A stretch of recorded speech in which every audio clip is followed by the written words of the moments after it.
The weather forecast for the San Francisco Bay Area calls for low overcast night and mornings with sunny afternoons over the inland areas through Monday. There will be little temperature change with highs today and tomorrow from the low 60s to the low 70s. Low tonight in the mid-50s. Westerly winds of 10 to 20 miles an hour in the afternoon. Small craft warnings for southwest winds to 30 miles in the Suisun Bay Area. Presently, 54 degrees in San Francisco. Stay tuned now for baseball.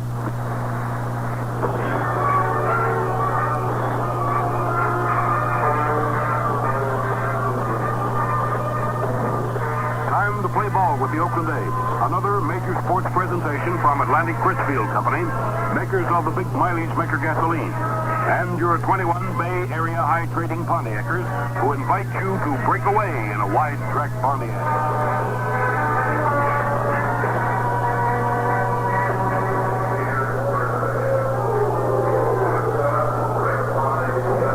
The first game for today's doubleheader here at Fenway Park in Boston, the Red Sox had first baseman David Pena, age 5 years, second baseman Mike Andrews, age 3, shortstop Mike Petrocelli, age 3 years.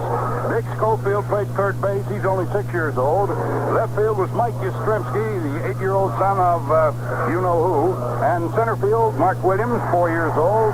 Martelli, the nephew of Tony Conigliaro, played in right field. He was 8 years old, and the catcher was Santiago, 4.5 years old, and the pitcher was Tim Stang, 4 years old. Well, the reason we say that, ladies and gentlemen, we've just seen one of the cutest things in all baseball. We've seen a father and son's game here, and believe me, the youngsters were really out there trying their very best, and it thrilled all of us to see it. But for the real game here this afternoon, the Boston Red Sox and the Oakland A's were to have a couple of guys going that are pretty tough pitchers. For the Oakland A's, it'll be Jim Nash with a 3-3 record, and for the Boston Red Sox, Ray Culp, who has won 9 and lost 3. And we'll be back to give you the real lineups in just a moment. Hi, Dave Niles here on KNBR from 10 to 2. Well, summer's here, almost here anyway, and pretty soon we'll all be going on vacations. Frank will be taking off for 2 or 3 weeks. I've got to take off. Don Clark doesn't get a vacation for a while. But Frank has been out screening. We need somebody to sit in for it, see? Well, I've been screening the applicants, Dave. Have you found anybody to take our places? I think some excellent people. Would you like me to bring in the first one? Yeah, have you got somebody out there? Would you come right in here? Go right up there. Yes. Speak to Mr. Niles. Yes, sir. Would you, pardon me? Yes. Would you say your name? Just love your show. Dave Niles. Thank you very much. Oscar Rash. Oscar Rash. Just love your show. Have you... Did you want to see me? Well, yes. Is this the fellow you brought in, Frank? Well, this is the first one, Dave. Yes. I'd like to go on the air. You've been on radio before? Well, no, actually. I was in a repertory company. I did a lot of pantomime. I noticed that. A lot of physical things. Next, Frank. Yeah, well, I have others, Dave. I have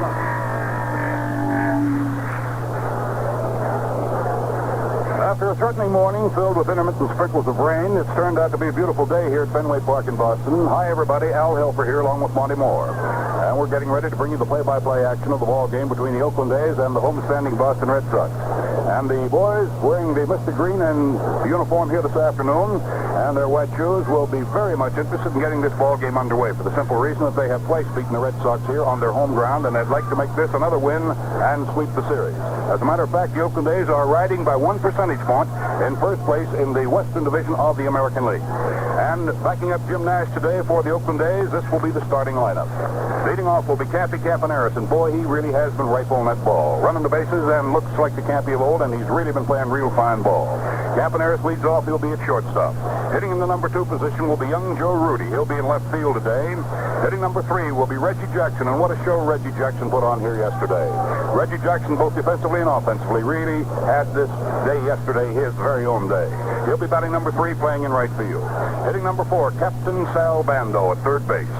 Following Bando, we'll have Danny Cater back in the starting lineup again today. He was given a rest for most of the game yesterday. Joe Rudi played first base for him.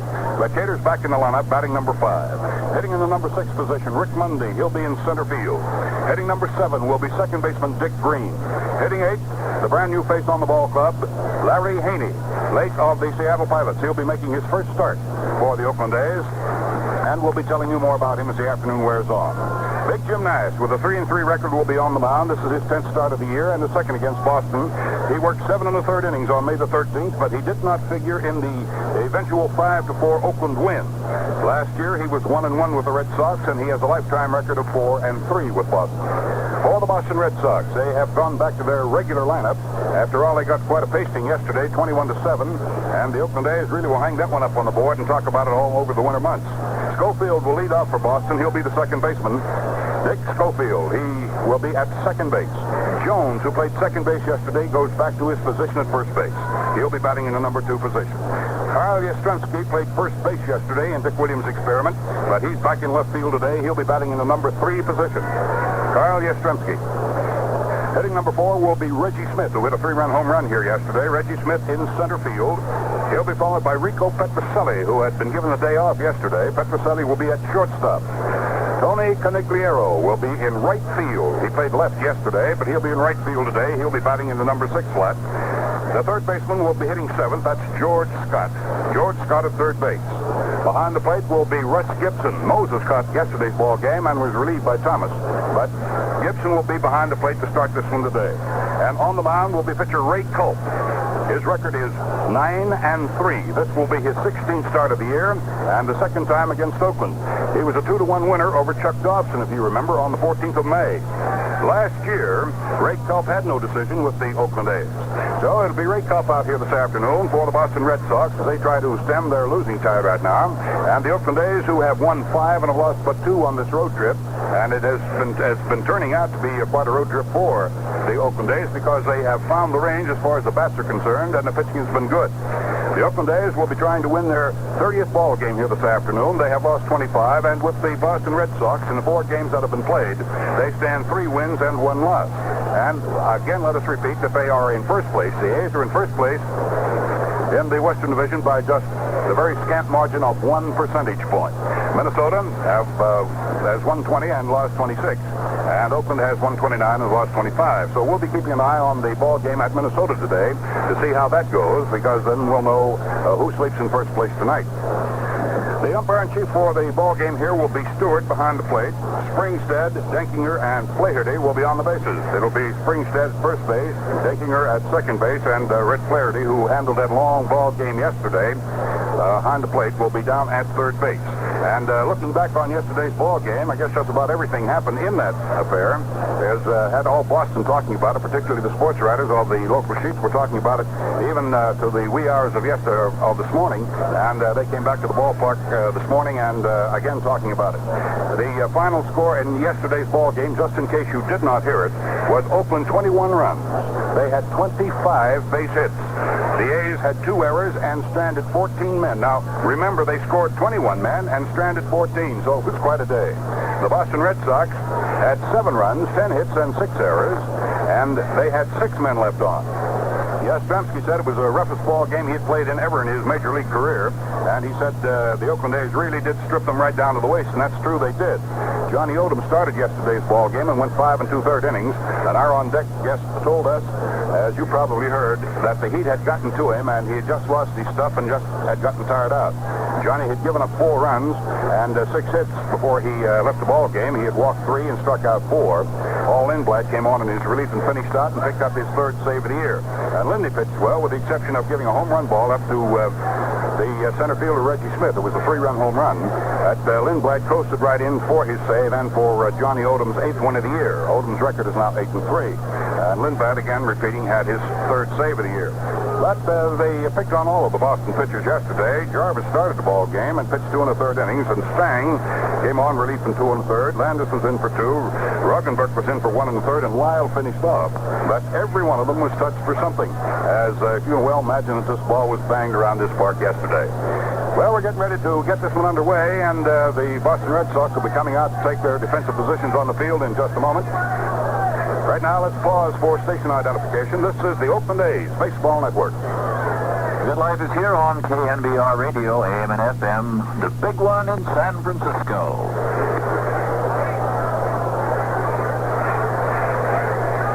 We're still waiting for the Red Sox to take their defensive positions on the field. We have a goodly crowd here again today. A little wind has kicked up from behind home plate and is blowing out directly towards center field, where Reggie Jackson hit both of his home runs yesterday, and both of them were Polacks. hit on a line right into the center field bleachers, and you've got to hit them pretty well here, well over 400 feet, because the straightaway center field to the high wall is 420 feet, and to the break in the power alley in left center is 379 feet. 380 to the power alley in right field. The foul lines are hugging right down on the bleacher section, both left and right field, so there isn't much playing room there. There are only a couple of feet between the foul line and the bleachers, so consequently, all of the outfielders here at Fenway Park in Boston play more in toward the power alleys, both in left and right center, than they usually play in the other ballparks. As far as the playing room at home plate here is concerned, it's not nearly as much as a Coliseum, but yet you do have quite a bit of room here. The first and third baseman and the catcher for going after foul balls. However, very rarely are foul balls caught off the right and left field line because of the fact of the close proximity with the stands, the crowd, and also the low railings. So with a good breeze blowing out towards center field now and the sun shining down brightly, we are getting ready for this ball game as the umpires are now coming out of the field, and they'll exchange the batting order we gave you just a minute ago. So let's look over the baseball situation for the day of June 15th, and happy Dad's Day to you, too. In the National League, Chicago plays a doubleheader at Cincinnati, and the first ball game is underway. It is Chicago and at Cincinnati for 2. Cincinnati leading Chicago at the end of the second inning, 1-0. It's Nye going for Chicago and Artigo pitching for Cincinnati. Montreal's to play a pair at San Francisco. It should be Stoneman and Jasper going for Montreal in that doubleheader. We're against Robertson and Perry for the San Francisco Giants.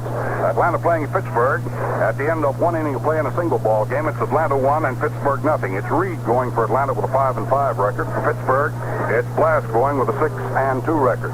Houston's about to get underway with St. Louis at St. Louis. Wilson for Houston with a 5-5 record. Gibson for St. Louis with a record of 8-3. Philadelphia plays at San Diego. It should be Fryman going against Kirby. New York at Los Angeles. It should be DeLauro going against Sutton.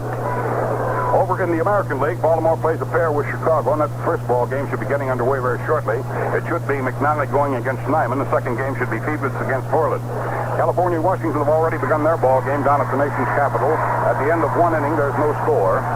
Andy Messerschmidt going for California with a 1-5 record against Barry Moore of Washington, whose record is 5-1. Seattle playing at New York. That ball game is about to start at Yankee Stadium. It'll be Talbot going for Seattle with a 1-1 record, and New York will have Bunsen on the mound with a record of 2-9. Detroit at Kansas City, Wilson against Nelson. Cleveland at Minnesota, it should be Hargan against Boswell. And now, ladies and gentlemen, at Fenway Park in Boston, we stand for our national anthem.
Ready to get this ball game started here at Fenway Park in Boston. The ball game, which the Oakland A's will try to sweep the series. They have beaten the Boston Red Sox twice, and they're trying to take game number 3 here today before a hometown, very partisan crowd. But we say very partisan crowd, but we will have to give this to the Boston Red Sox fans. They have, on many occasions here during this series, even stood and applauded some of the defensive plays and even the offensive plays of the Oakland A's. So the crowd here is very baseball-minded. And you'll hear a lot of them here this afternoon because we have a goodly crowd. And if we have any excitement in a ball game at all, you most certainly will hear it all over the Oakland A's network. Cappy Campaneris is ready to step up to the plate now. Right-hander Ray Culp is on the mound for the Boston Red Sox with a record of 9 wins and 3 losses. His battery mate behind the plate will be Russ Gibson. At first base, we have Dalton Jones. The second baseman, Dick Schofield. Rico Petrocelli is at shortstop. George Scott out at third. In left field, we have Carl Yastrzemski. Reggie the Rifle Smith is in center field, and out in right field, Tony Conigliaro. Cappy Campaneris stepping up to the plate. Behind the plate, Bob Stewart, plate umpire, putting his mask on, getting ready to take a look at the first pitch. Up to hit second is Joe Rudi, and then he'll be followed by Reggie Jackson. So, need we say more? Then, come on, Monty, let's go. Okay, thank you very much, Al, and hi, everybody. Campy Campaneris digs his way in with black shoes today. Due to the inclement weather, the A's did not have on their white kangaroo shoes this afternoon. Campy's batting .256 on a fantastic 12-game hitting streak. The last 7 games in a row, he's had 2 or more hits a game. First pitch is bunted down the first base line. It's going to be another hit for Campy, I believe. Safe for the slide at first base. Campy Campaneris bunts that ball past the mound. Culp could not come out with it. The first baseman went over to get it and threw the ball underhanded to Culp covering. They did not get Campy because Campy slid in there hard at first base. What an exciting little guy to watch. You know, only they say you can't steal first base, but that will be just about as close to stealing first base as anybody can make it, because after all, Campy had a fine hook slide to get in there. Tremendous little Campy Campaneris is hit now in 13 games in a row.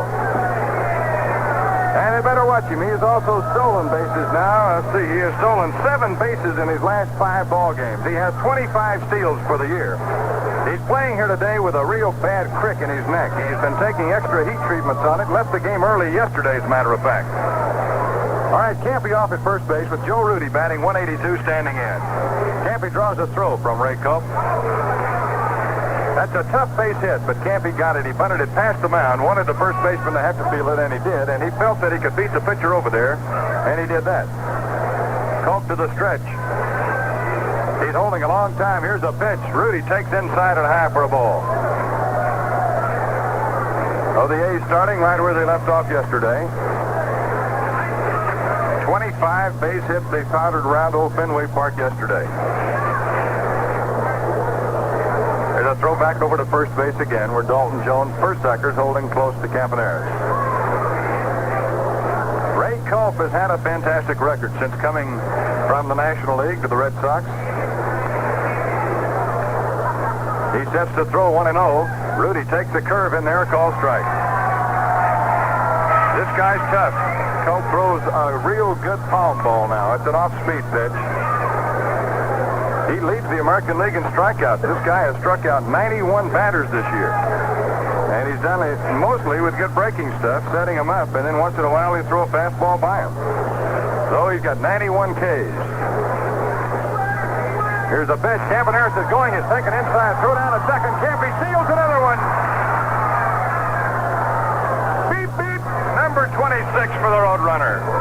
Campy Campaneris going. Gibson got an easy pitch to handle. It was a fastball. He just raised up and threw, and it's too late. So Campy is really on a tear, folks. I think that was the biggest jump he's gotten in a long, long time. All right, Campy's at second now with nobody out. 2 balls and 1 strike to count on Joe Rudi. Boy, Joe has hit some line drives in this series without a base hit. Campy comes down off second a long ways. He's stolen third base in this series twice. Here's the pitch. Rudi takes it low and outside, ball 3. Reggie Jackson is on deck, and I would imagine that Reggie's going to get some kind of an ovation when he comes up here, because he set the world on fire yesterday. I understand from talking with some people back in California who actually called us long distance in our hotel room after the game yesterday. Al, a guy called from Los Gatos and told us that he had heard the game and was wild and with enthusiasm, and also that the men on the National Broadcasting Company Game of the Week on television had been talking the entire ball game about Jackson and about the A's and about how they were the coming team in the American League, and Jackson is coming on as a superstar, and we want to thank Mr. Vane Jones, who called from Los Altos, it was, who called yesterday and said, be sure and pass along our enthusiastic support to the team. Well, that is enthusiastic support, especially when you call long distance, Monty, and we wish them all the luck in the world, too, and hope we see them a lot down at the Coliseum. Well, it's a 3-1 count now on Joe Rudi at the plate, wearing number 36 today. Here's the pitch. Fouled away. Strike 2. Joe has been been wearing number 26, but he changed to 36 today because yesterday's game just completely drenched his 26, and they only have one shirt with that number on it. So it's full count now on Joe Rudi with Campaneris at second and nobody down. Ray Culp to the stretch. Here's a pitch. Rudi swings and misses. Strike three. That's the first time Rudi has struck out since he came up from the minor league. And Culp threw a fastball right by him. And that's what we're talking about. This guy gets you set up with all that changeup stuff.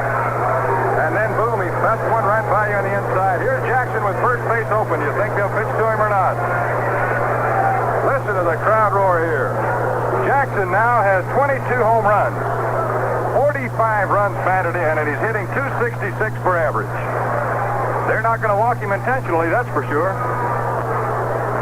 Campy off second. Here's a pitch. There's that palm ball. It's high for ball one to Reggie. The wind is really blowing out here today. Jackson doesn't need any help from the wind to hit it out anyway. We're liable to see some home runs hitting this ballpark today. Reggie Jackson. With his favorite bat, he's got one bat he's hit 13 home runs with. Pickoff play down at second does not materialize. Petrocelli jumped in behind Campaneris, and Culp did not throw. 10 runs batted in the game yesterday for Jackson. Put him in the headlines all over the country. Here's Culp's pitch. Jackson takes high and inside, ball two. A little rumbling thunder overhead. It rained this morning. There was no batting practice by either ball club. Ray Culp now at 2-0 on Jackson. Here goes Campy to third. The pitch is swung on and fouled off. Campy didn't know Jackson was swinging that time. He doesn't know yet that it's fouled off. He's at third base. He had his head down. He was sliding. And he goes back over to second base.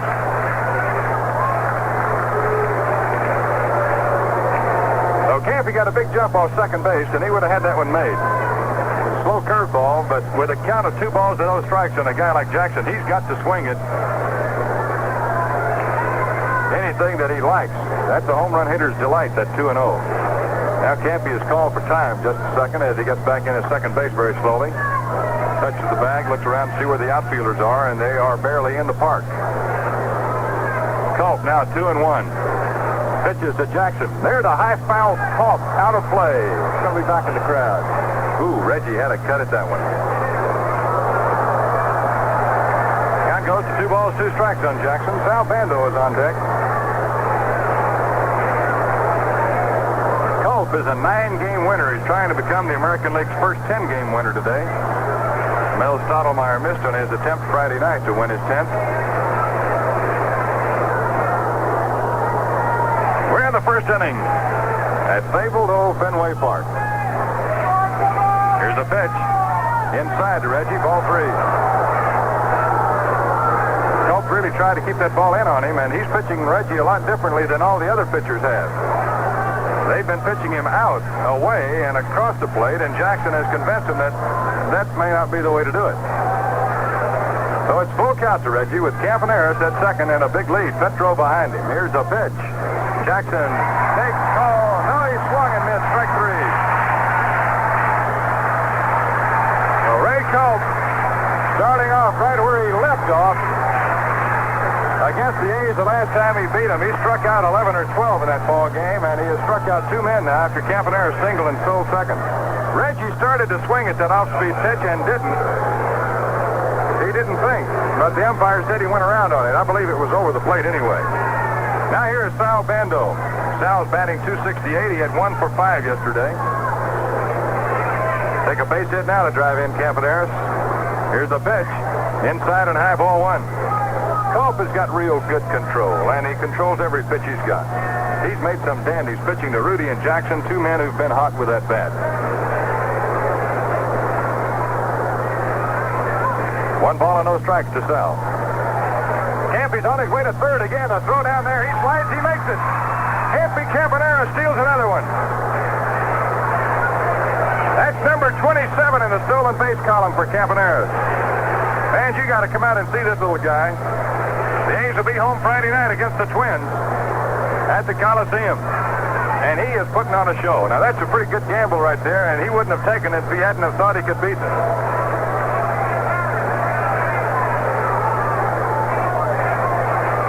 All right, Culp will go around now and pitch off the full windup with a 2-ball, no-strike count to Bando. Campy comes down the line about 35 feet, and the pitch is low for a ball. I thought he was coming to the plate that time. So did I. That's the best fake I've seen in a long time. He came full speed, 35 or 40 feet to the plate as Culp went into the wind. And he might have helped Bando right then because Culp in a hurry to throw that ball thinking Campy was stealing. Threw it very low. Here's a 3-0 pitch. Down the middle with nothing on it. Strike one. 3 balls and 1 strike. Cater is on deck if Bando can get on. Campaneris at third. Culp to the wind. Here's a 3-1 pitch. Curve is outside, ball 4. Now the A's have 2 on for Danny Cater. Cater came off the bench yesterday. He was being given a rest. But he came on and got a double off the wall, and he had a double off the wall here on Friday night. Danny's batting average is at .281 right now. He has 34 runs batted in. Ray Culp, fine pitcher for the Red Sox to the stretch. Pitch to Cater, low and away, ball 1. Boy, he throws very few fastballs for a strikeout pitcher, Al. Yeah, I know that. He's got that good curveball working, though, and as you said, he's got a lot of control of it. He didn't throw Jackson one single fastball, and threw Rudi only one and struck him out with it. It's the 1-0 pitch to Cater. Slider low and away, and that's ball 2. And Culp's control has not been the best here in this first inning as yet. He got away with 1 pitch to Jackson. Reggie really had a cut at and just hit under the ball.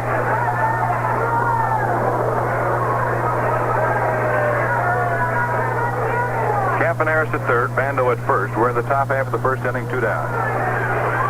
Here's the pitch to Cater.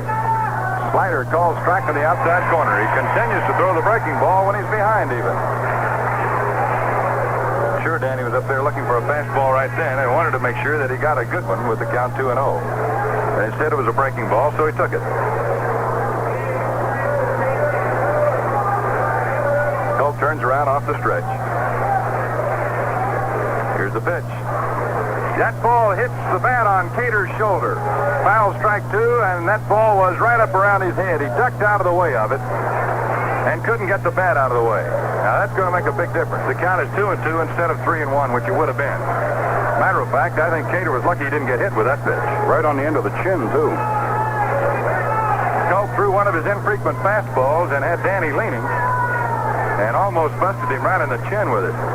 It hit the bat behind his head as he was leaning his head away. So it's a 2-2 count now with Bando and Campaneris on. Ray Culp, the Boston right-hander, studies the signs thrown out by Gibson. Here's a pitch. Low and outside, ball 3. And now Bando will take off with this pitch.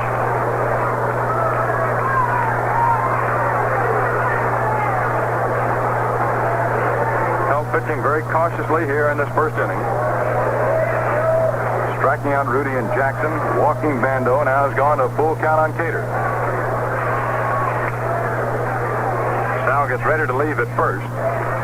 He's gone. Here's a pitch to Cater, low and outside, ball 4, and that loads him up for Rick Monday. So the A's have got that first inning chance here again. We have had this in almost every game in the last week where a lot of men are on in the first inning, just needing that big blow to break it open. And here's Monday, who had 3 hits yesterday. He has hit safely in 6 of his last 7 ball games. Rick's batting .260 with 27 runs batted in and 5 homers. 2 of his 5 home runs have been the jackpot, grand slammers. A base hit right here might score 2 runs, and I say might because it's so shallow and left that if it's a hit that way, it might only get 1 hit. Culp off the full windup, delivers to the plate. Curve outside to Monday, ball 1. Rick Monday, left-handed batting outfielder for the A's. Rick scored 4 times in yesterday's ball game. Campaneris at third, Bando at second, Cater at first, Ray Culp to the line. Here's the pitch. There's a foul ball back into the press box. 1 ball, 1 strike. Rick had a pretty good cut that time at a high curveball. Another good crowd of probably up around 25,000 here this afternoon. The Red Sox are already at the 700,000 mark attendance-wise.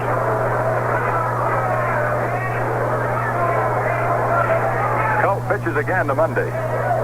Fastball bounced back over the mound, off the glove of the pitcher, picked up with the second baseman Schofield. He throws Monday out, and the side is retired.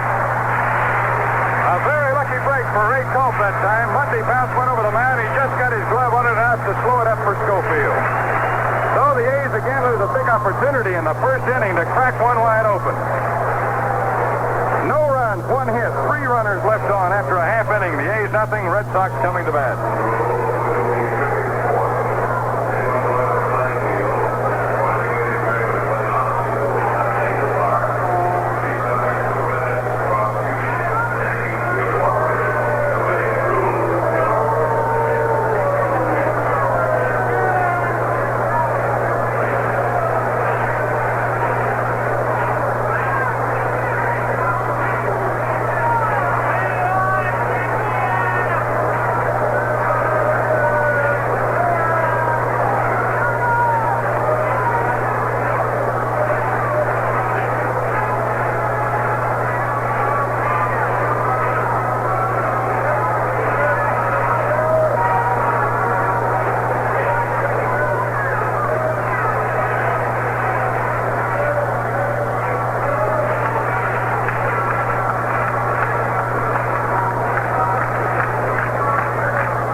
Half of the first inning, and with great anticipation we watch the pitching of Jim Nash now, who has not won a ball game since April the 25th. It's been about a month and a half since Jim won one, and he won 3 in a row, pitching spectacularly there up until that time.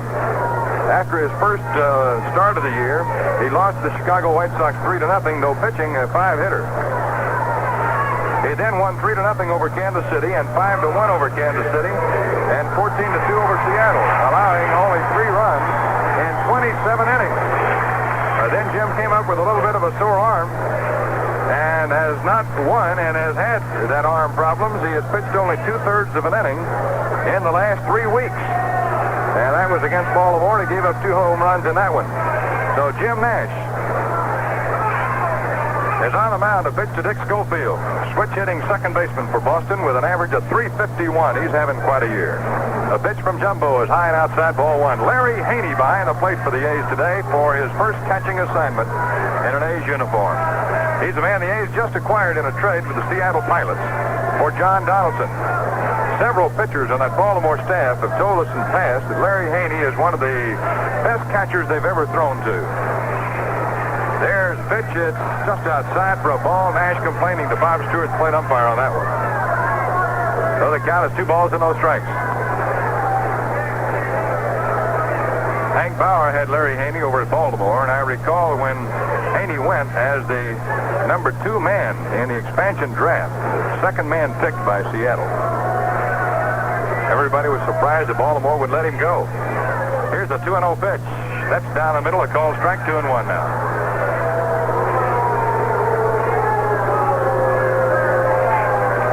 No score in the game. A big scare, but no score in the first. The A's got the bases loaded, as they have been so many times lately.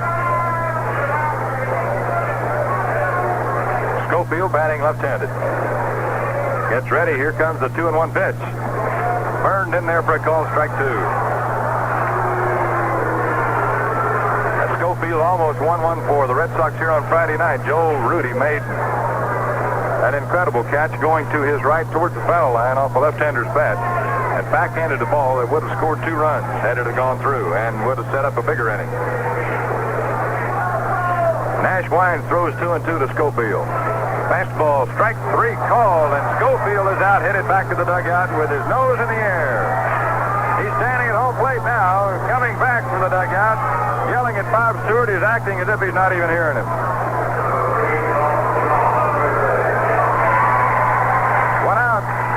strikeout, and the batter is Dalton Jones, left-handed hitting first baseman for Boston. Jones is batting .251 with 3 home runs. Haney goes out on the mound to talk to Nash now. I would imagine our pitchers were quite interested in talking to Larry Haney, who'd been in the league with Baltimore for quite a few years, and, well, I guess about 3 years he'd been over there, or 4. And then he'd gone to Seattle, so Larry has the idea of 2 different pitching staffs on how they pitch the Boston Red Sox. So our pitchers more than likely have been very interested in talking with him to find out if their pitching correlates with how Seattle and Baltimore work on these hitters. Here's a pitch to Jones. Strike call on the outside corner. Nash has not thrown a breaking ball yet. And it seems to me that he's really got a good fastball so far. This temperature, it's 85 degrees in the shade. That's in the press box. It's got to be 92 or so out on that field right now with a high humidity. Here's the 0-1 pitch. Swing and a miss, strike 2, and I'll tell you, Jones didn't come close to getting around on that one. Oh, he brought that one, didn't he? No way Jones got around on that ball. Well, Jumbo's got that big, easy windup that's really popping it so far.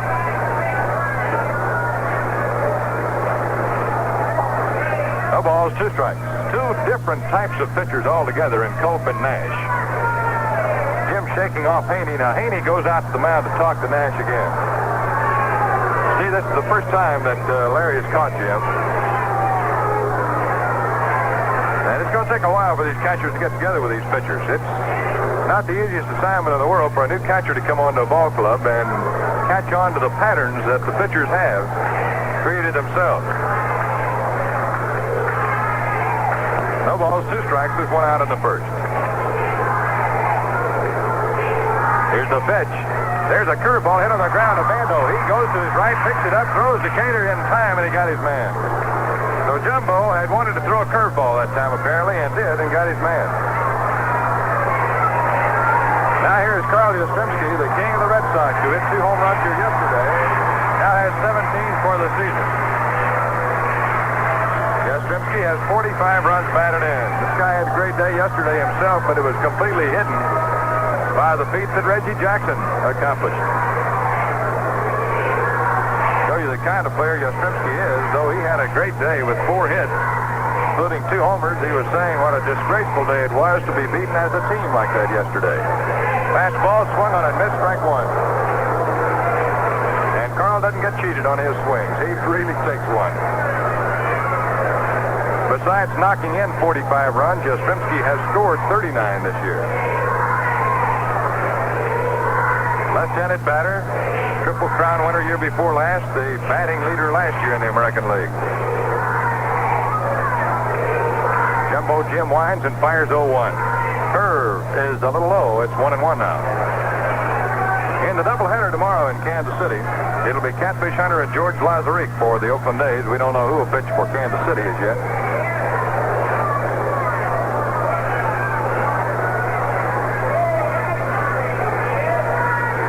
Incidentally, the weather in Kansas City today, they say, is beautiful, and long-range forecast for 3 good days. Here's a pitch. Yastrzemski hits one high up in the air behind the plate. Haney may or may not have a play. It's close to the stands. Wind moving it back onto the field, and Larry makes the catch. A lot of catchers catch that ball with the mitt up on that one, and we were interested in seeing how Haney did it. Haney makes some basket type with the mitt up, down around the waist. So it's 3 up, 3 down here in the first inning. And the score after 1 inning, the Red Sox and the A's, 0-0.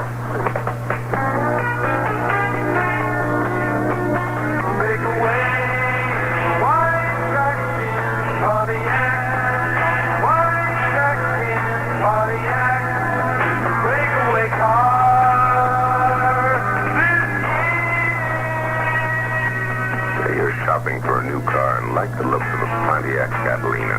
Okay, I'm shopping. And say you're impressed with Catalina's 122-inch wheelbase, standard 400 V8, and wide track ride. Okay, I'm impressed. And say you could own a big Pontiac Catalina for about the same money as one of those smaller cars. What would you say? There's got to be a catch. There is. The catch of the year, Pontiac Catalina.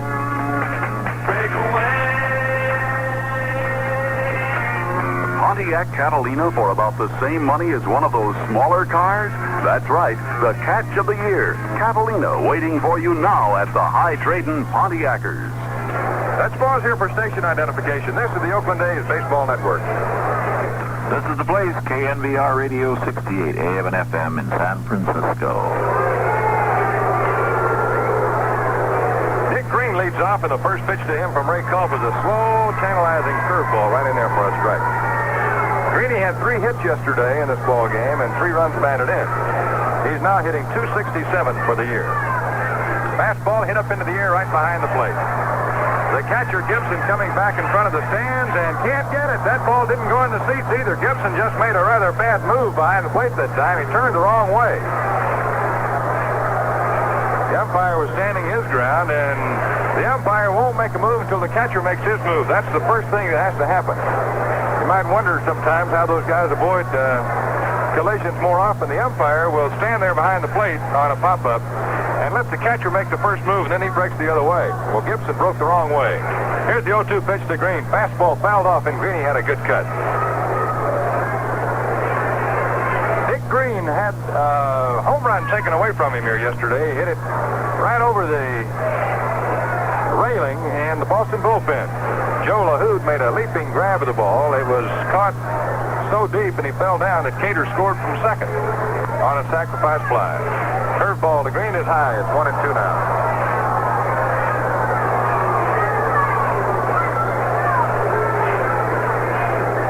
Green has hit 6 home runs, has 25 runs batted in.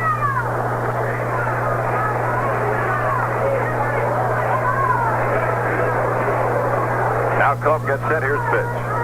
Curveball fell off. Green actually threw his bat at that ball just to try to meet it. He had been fooled on it.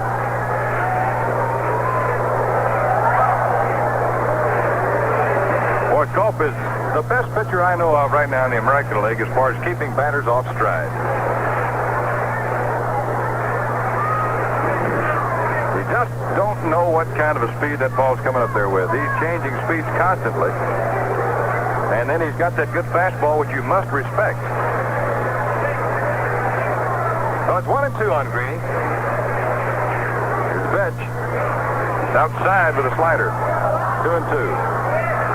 Now think of this if you're a batter. This guy throws a hard slider, a hard fastball, a slow curveball, and a foul ball. Now that's 4 different speeds of pitches. Here's the 2-2 pitch.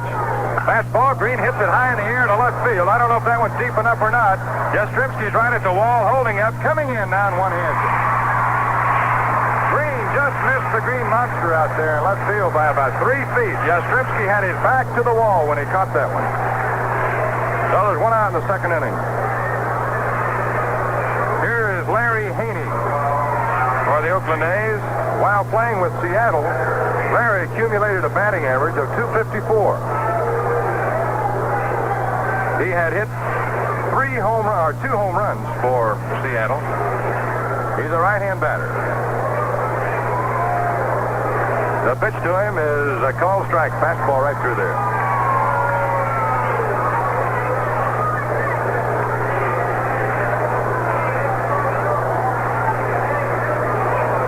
Now the 0-1. Again the fastball. This time it's outside and low. 1 ball, 1 strike. The score here in the second inning is the A's nothing and the Red Sox nothing. Jim Nash against Ray Culp. The A's trying for their 3rd win in a row to protect their first place spot in the Western Division of the American League. 1-1 pitch. There's a drive into left field, and Haney has hit one foul by about a foot. Haney really wrapped that ball in. A line drive out over third. It was curving, and it landed foul. It has to be by a foot or less because it landed on the dirt. And it's only 24 inches from the stands in left to the foul line in left. As they run parallel there for about, 60 or 75 feet. And Larry hit one right in that crack. Could have been an easy double for him. Instead, it's a long strike. It's 1 ball, 2 strikes to count now. Culp throws. Outside of the breaking ball, it's 2-2.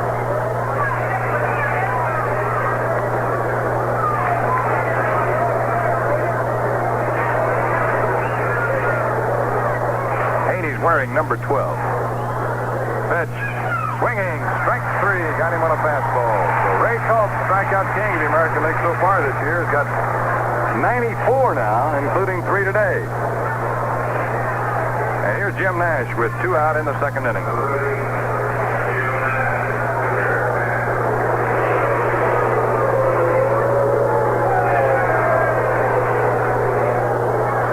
Is the A's nothing and the Red Sox nothing.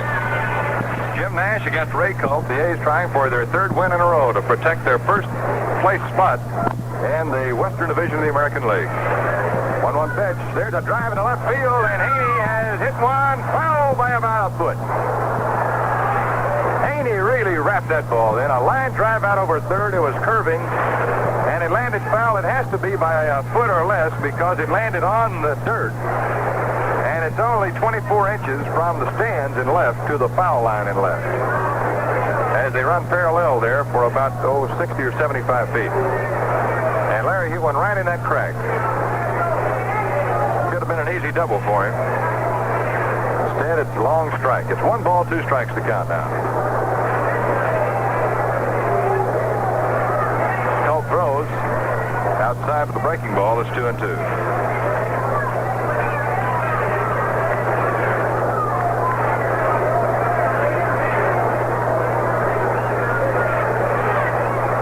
Wearing number 12. Pitch.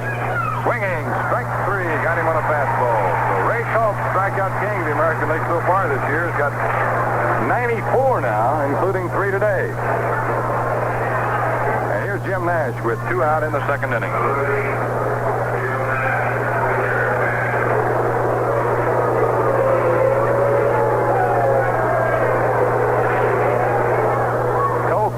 Chuck Dobson hooked up in quite a pitching battle out in Oakland recently, and Culp won it. The pitch to Nash, fouled off, strike 1. That one went right into the telecasting booth of the Boston Red Sox.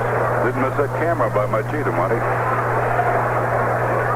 Broadcast crew here in Boston has one of the finest players in Boston history, Johnny Pesky, on their crew. Here's Culp's 0-1 pitch to Nash. Slider is outside, 1-1. Johnny also managed this ball club here for a while. He certainly did. It was interesting. He and Yastrzemski used to have some real battles, public battles in the press. Nash has a good cut at a fastball and fouls it back, strike 2.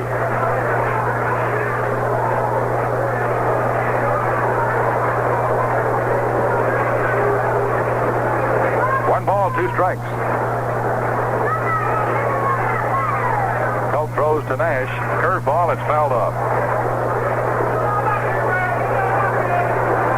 No score, and sunshiny time right now in Boston. I can tell you there were some anxious moments today about whether this game would be played.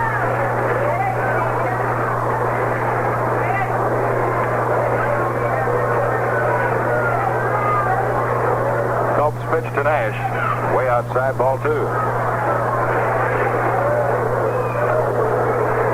Posdell, A's pitching coach, was telling some funny stories today in the dugout prior to the game. Since there was no batting practice, everybody always tries to get Posdell started telling stories. He was telling about when Nash first joined the A's organization in the minor leagues. Nash hit this ball foul out of play. The A's pulled one of the greatest cover-up jobs in the history of professional baseball, maybe, after signing Jim. They brought him down to their minor league camp, a minor league team in Florida, Leesburg, and Bobby Hoffman was coaching at that time, or managing that ball club.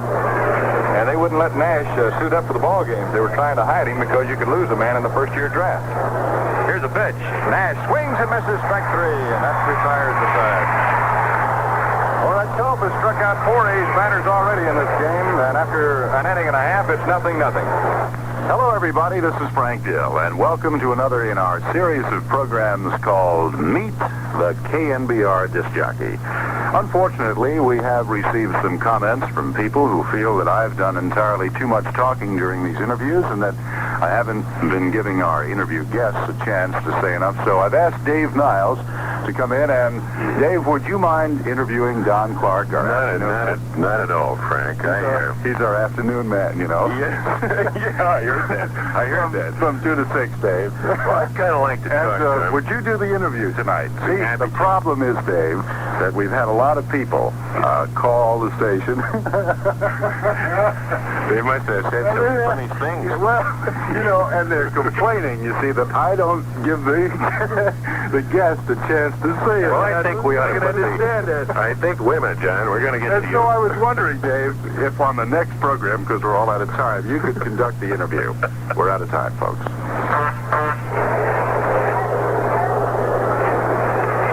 Last half of the second inning coming on now. The number 4 hitter for the Boston Red Sox, Reggie Smith, and Rico Petrocelli and Tony Conigliaro against Jim Nash. Fans, 2 weeks from today, the A's will play a doubleheader against the Minnesota Twins at the Oakland Coliseum. Tickets are on sale at all United California banks throughout Northern California, at all Smith stores, and at the Oakland Coliseum ticket offices of the Oakland A's. You may order by mail if you like. Tickets are $3.50 for lower deck box seats, $3 for all reserve seats in the house, and $1.50 for general admission. Except for youngsters 12 and under can come into any A's game for only 75 cents in the general admission section. So why don't you plan to join us for a doubleheader 2 weeks from today at the Oakland Coliseum against the Minnesota Twins, and we'll be battling them for the league leadership probably. To entertain the crowd between games, 105-piece state championship Vanguard Drum and Bugle Corps from Sunnyvale will be entertaining. Here's Reggie Smith, switch hitting center fielder. The first pitch to him from Nash is low, ball 1. Smith has 9 home runs. He's hit 7 left-handed, 2 right-handed. His average is .318. Having a real good year for the Red Sox.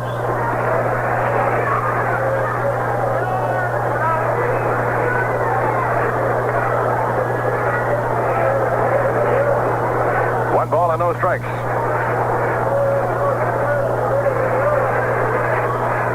Nash throws to the plate, curve high, ball 2.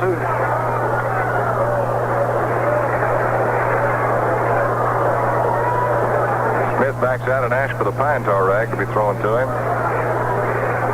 A day like today, it's going to be kind of tough to get a real good grip on that bat.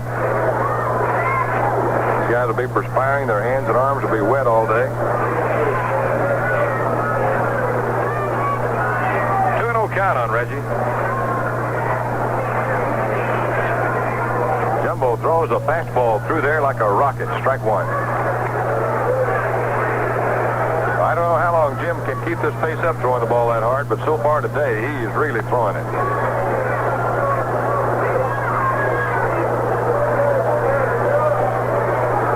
Here's the 2-1 pitch on the way. Strike 2. Ooh. Hard fastball, chest high. Jim has beaten the Red Sox 4 times in his major league career. They've beaten him 3 times.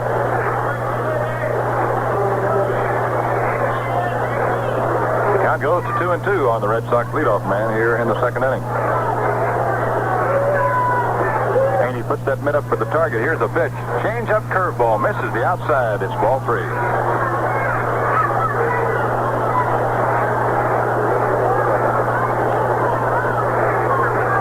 Payoff pitch due now at 3-2 to Smith.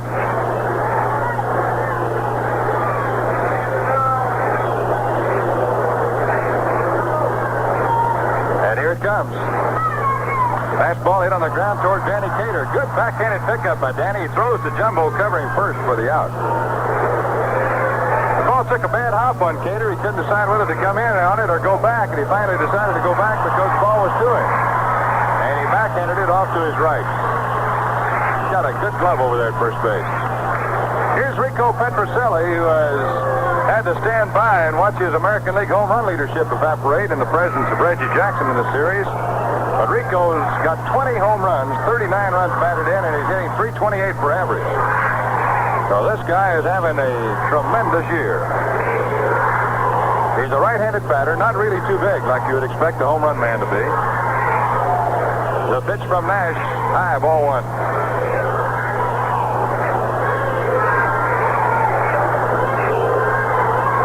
One ball, no strikes. One down, we're in the second. Jim is working a little slowly, trying to pace himself. You've got to do that on a day like today. Here's the 1-0 pitch. Right in there, strike call, 1-1.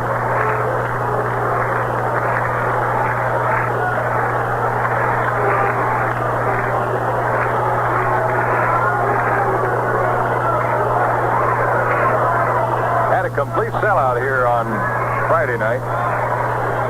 Over 20,000 yesterday, and it's got to be 25 or 30 today. There's a liner hit in the left, and it's deep off the top of the wall. Picked up by Monday. He's going into second base. Play of a play. Green puts the tag out at second. A tremendous throw by Rick Monday on the carom off the wall in left center field. Rick Monday played that carom of that rocket hit by Petrocelli. He was in left center field. He made a perfect tag to Dick Green, and Petrocelli is out. What a play by Monday.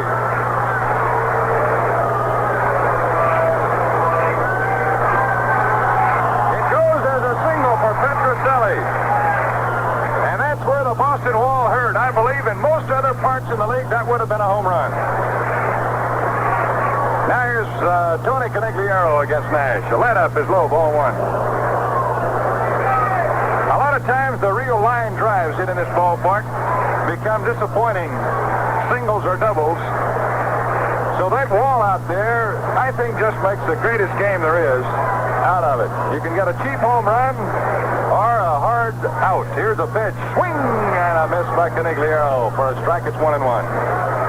Tony C has 10 home runs, 38 runs batted in this year, and he's hitting .264. After that pitch right then, it was a high slider, and Conigliaro almost got both feet off the ground going for it. Dick Green came in from second base, and Haney's out on the mound from behind the plate to talk to Nash. I don't think really they had to remind Jim of that. It's because he knew where that ball was, and he knew what would have happened to it if Conigliaro would have hit it. Boy, that Petrocelli really hit a rocket. The wall out here at Boston's Fenway Park, in case you've never heard us talk about it, is 40 feet high, but only 315 feet from the plate. Here's the 1-1 pitch. Curveball swung on and missed, and that was a beauty. Jumbo pulled the string and dropped that one in right on the knees.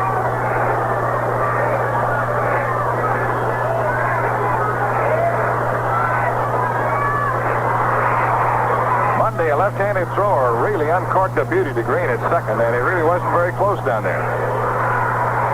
Nash winds the 1-2 pitch to the curve, just outside and low for a ball. Haney started the dugout with a ball in his mitt that time. He thought he had him struck out. Conigliaro was hit with a pitch here before last and knocked out of the World Series action the Red Sox had after having a great first part of the year to help them get there. 2-2 pitch, curveball, swung on it, missed, strike three. Nash didn't throw him one fastball. Tremendous pitching by Jumbo. He strikes out Conigliaro. In the second, no runs, one hit, nobody left on, and after 2 innings of play, it's the A's nothing and the Red Sox nothing. How would you like to see one of these very exciting Oakland A's baseball games, and at the end of the ball game, go home with, say, a Shetland pony and a saddle and a Western outfit and boots and all, or maybe one of hundreds of other gifts? Well, that could be you. And it could happen to you when the Chicago White Sox pay a visit to the Oakland Coliseum on Saturday afternoon, June the 28th. Well, you know we're talking about Farmers Day, and boy, a lot of things have been coup de patte for that afternoon. Not only will these gifts be given away, but you'll have, well, for example, 200 gallons of butane gas, 1,000 grapes, 2,000 potatoes, 25 gallons of red paint, a ton of cubed alfalfa hay. There will be a prize, blue ribbon hog, either live or slaughtered, from the Alameda County Fair. 25 pairs of Levi's. And not only that, but you'll be seeing the world's smallest horse, Clydesdale Draft Hitch Team, and Texas Longhorn Steers. Get your tickets well in advance and join us for Farmers Day, Saturday, June the 28th. See you at the ballpark. Here's Campy Campaneris. Little Campy got the A's off to a start in that first inning again today. Got a single, stole second, and was at second with nobody down. Called 4 down and struck out Rudi and Jackson, walked Bando and Cater, and then got Monday on the ground out. So the A's didn't score, but Campy put 2 more stolen bases on there. Here's a pitch. He ran up on it and takes it low, ball 1. Campy got a bunt single his first time up as he pushed it past the mound, forcing the first baseman to field the ball, and then he outran Culp to first with a fall-away hook slide into the bag. He beat it out. Mr. Excitement in baseball right here. Pitch. Taken low to him. It's 2 balls and no strikes. Little Campy's hit 2 home runs this year, but now has 57 base hits. He led the American League in total hits last year. He had more hits than any other player in the league. 2-0 pitch. He tried to get his bat out of the way and couldn't. The ball hits it and goes as a foul. That fastball of Culp's has done that now twice today. He doesn't throw many, and when he throws it, he tries to bust it by you on the inside. And he gets you leaning. Now, twice, A's batters have had that fastball of Culp's hit the bat when they're trying to get out of the way. It's 2 balls and 1 strike now on Campy. Pitch. That's high, ball 3. Campaneris in a very severe crouch at the plate. He's got a very painful injury in his neck, but he keeps playing. 3-1 pitch. Ball 4. Campaneris is on there to start the 3rd inning. And that's got to make him worry a little bit again. The crowd starts to buzz, and if we were at home, we could hear the beep beep and the go-go for Campy. We just heard one here. We got some A's fans here. I can hear that. They got one of the air horns here. And there was the Campy call right then, the little beep beep. It came right from behind our dugout, didn't it? Looked that way. Here's Joe Rudi up there now. Joe, very reliable about making contact. Struck out his first time up there in this game. Campy with a lead at first base. Culp holding. Here's a pitch. Taken high for a ball. Campy picked a good time to hold on right then. Might draw a pitch out right here if Culp weren't having a little control problems. Might have it anyway. Joe Rudi, 22-year-old outfielder from Modesto, California. Here's a throw back over to first. Campy has to slide to get back in there.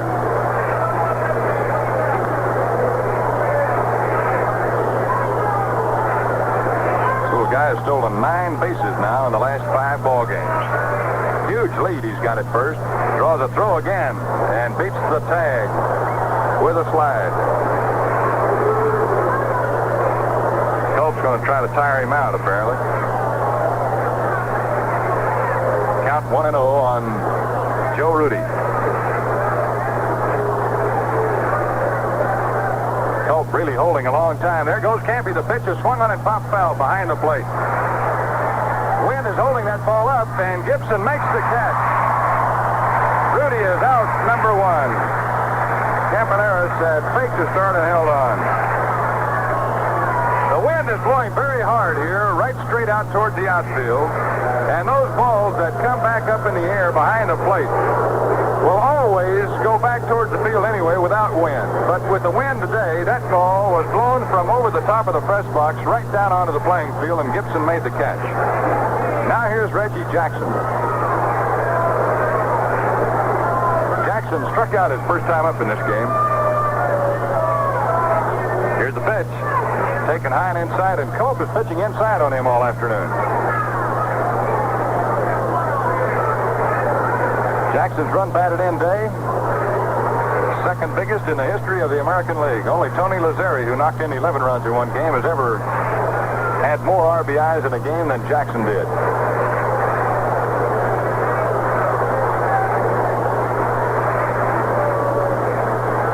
1-0 count on the left-handed batter. Big lead at first for Campy. He's going. Here's a pitch. Swung on a hit on the ground to right field, off the glove and down into the corner. Campaneris rounding third, and he is being raised in. Here comes a throw, and Campy scores. Jackson goes into second.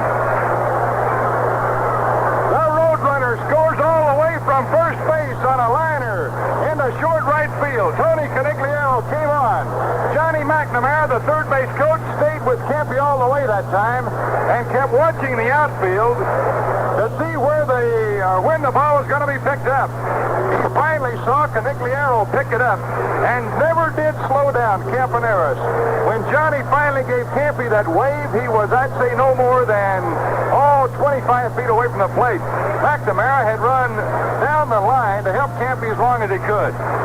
Now, there's a case where we learned right then the wind is really going to be a factor today on balls thrown in from the outfield.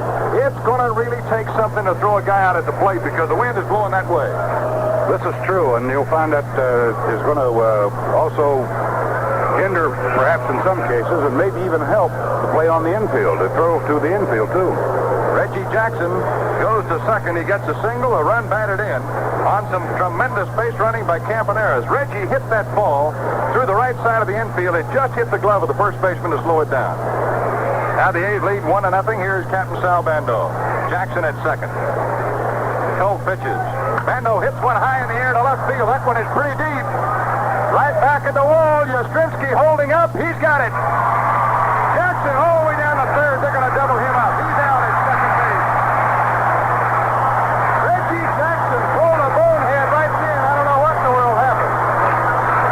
He was running to third base on that ball hit by Bando. It looked as if it might hit the wall. But you can't gamble with one out. Jackson did, and Yastrzemski caught it and threw to second base to double Jackson off. He never was even close to getting back. So it goes as a double play, and the A's lose a base runner right then, as Jackson got fooled completely by Yastrzemski. Well, in the third, the A's got a run. Nobody left on. We had one hit. The score, 1-0 Oakland.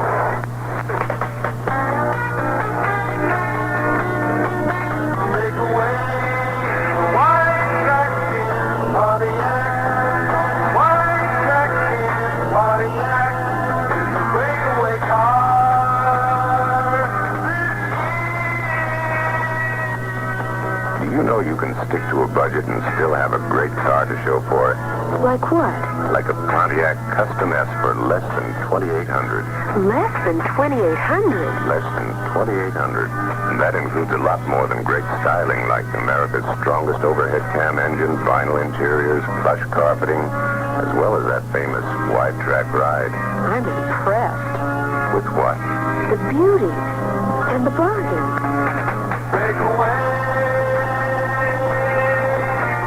The high-trading Pontiacers want a chance to impress you, so they're selling Custom S for less than $2,800. See the high-trading Pontiacers today while they still have cars left. All right, here we go now to the last half of the third inning. Boy, I don't know. The wind is acting crazy here today. It's blowing right straight out. And that ball Bando hit, I thought surely was going to go on out of here with the help of the wind, but the wind turned sideways and sort of pushed that one back in. Jackson really got in a trap. Here's George Scott now. Nash throws to him. Strike, it's in there. I believe Yastrzemski thought that ball was going to go out at first, too. He went back to the wall and just stood there. Jackson was all the way at third base. I don't know how he got that far without looking. McNamara was waving him back. And Yastrzemski threw the ball back in on a fly to second, and Reggie was dead. Now Nash throws to Scott. Curve, outside and low, it's 1-1.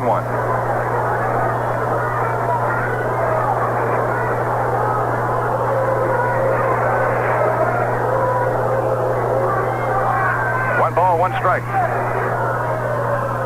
The pitch. Scott takes it outside. Big George Scott, the Red Sox third baseman, is batting .206. But he's got 6 home runs and 15 runs batted in. You know, I think that's one of the things that makes this ballpark so great for baseball.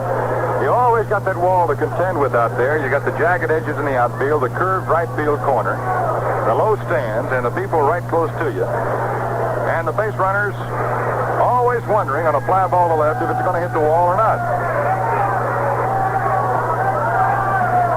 A lot of thrills in this park. I hope they never leave it. Here's the 2-1 pitch. Scott takes low and outside, ball 3.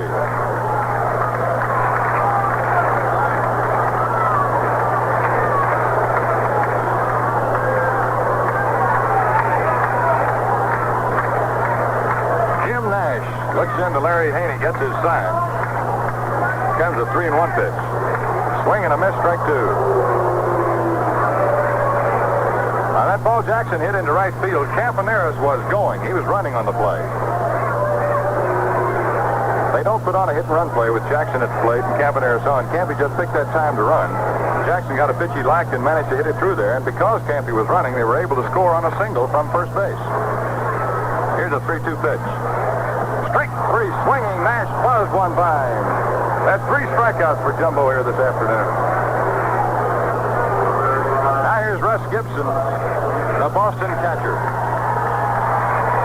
Gibson batting only .212 with 1 homer and 8 runs batted in, yet he is the #1 catcher for the Red Sox, and it is as a result of that the Red Sox are playing one man short right now. Joe Askew, their catcher they picked up in that trade with Cleveland, is AWOL at his home in Kansas City. Here's a pitch. Called strike. They've just changed Jackson's ruling. I thought he had that double made a minute ago because the ball was rolling very slowly, and Reggie never stopped rounding first. They had originally given him a single. It has to go as a double now. Here's Nash pitching to Gibson, 1-0. High foul ball up in the air behind the plate. It's not going to come back this time, though. Haney stays right there at the wall, hoping it will, but it never did. Ooh, and that hit a lady right in the head. 3 big men standing right around her, all reaching for it, but chickened out right at the last minute, and that ball hit her right in the head. Oh, she must be pretty tough. She comes up smiling. I bet she leaves. Wow. Yeah, they're going to take her out of here. Maybe hope she's not hurt. Maybe a glancing blow. 1 ball and 1 strike. The pitch. There's a liner to right field. Base hit. Dick Gibson, an amazing guy. He puts his foot in the bucket on every pitch. Blows his head in the lights towards left field and hits the ball to right. That's how late he was on Nash's fastball. It goes as a single, and it brings up the Boston pitcher, Ray Culp, a right-hand batter.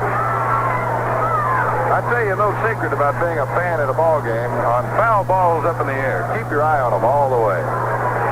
If you keep watching, you can always dodge right at the last second, but if you don't know where it is, you don't know where to dodge. And don't depend on those grandstand heroes. They don't help. He's looking for the bunt. Culp obliges, but foul tips the ball. Strike 1. Red Sox have Dick Schofield on deck. Pretty good hitter, so they're going to try to move the runner from first base over to second on the bunt. A's are leading 1-0.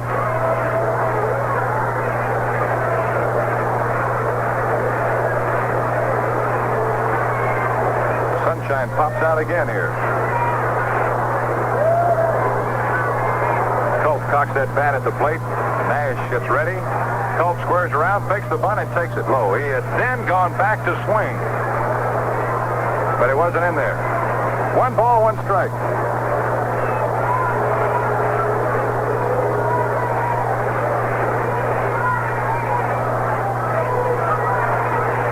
Culp that time had indicated that he didn't want to bunt anymore. Here's the pitch. He swings, hits the bouncer to short. It's Camp. He's got it. He drops the ball. Picks it up, goes to first. Got one anyway. A sure double play ball, which would have ended the inning. Campaneris mishandled it on the big hop. And as a result, the Red Sox get Gibson in at second base. Culp is out at first as Campy recovered and threw him out, but now Schofield comes up with a chance where a base hit could score the tying run of the game.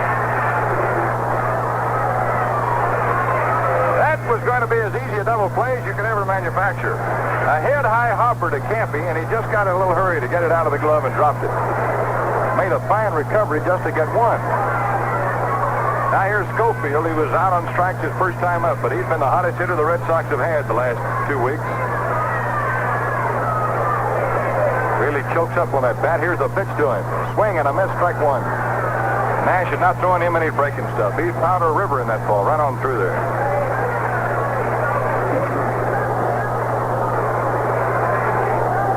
We're in the 3rd inning. It's 1-0 Oakland with the Red Sox having a man at second base and 2 down.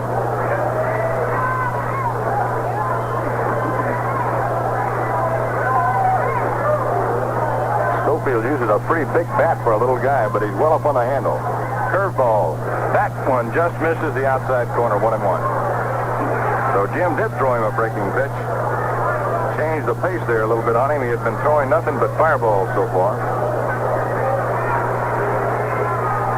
So it goes to 1-1 on Ducky.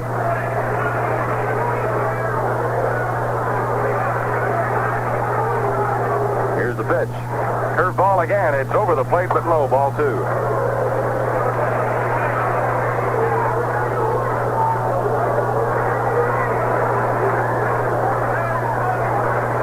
Jim has just missed with his 2 curveballs.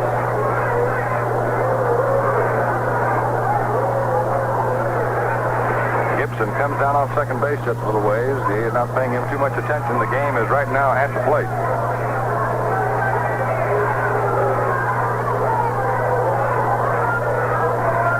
Jumbo ready. Here's the pitch. Back with the fastball, and it's fouled off. Strike 2.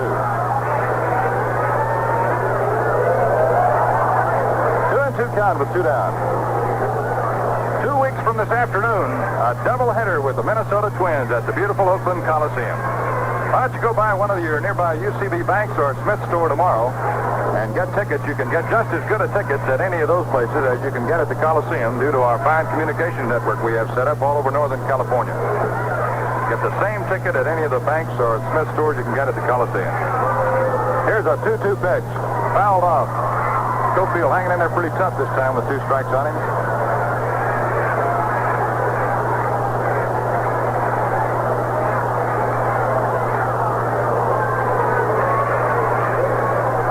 With that fiery Billy Martin in there and the big home run hitter Harmon Killebrew, Chico Cardenas, Tony Oliva, we'll have quite a weekend series with those Twins next weekend, June 21st. The pitch. There's a bouncing ball headed to right. Dick Green dives, knocks it down. He's going to first. He got him, an unbelievable play. Dick Green turns in a diving stop in right field, and a ball headed in there for a hit. And that saved a run. The least I could hope for that time was this. He would stop the ball and keep the guy from scoring. I had no idea he could get up and get the guy at first base.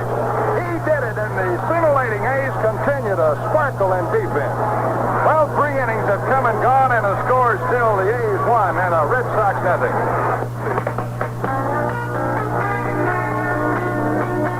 Big away, white jacket, Pontiac, white jacket, Pontiac, it's a breakaway car.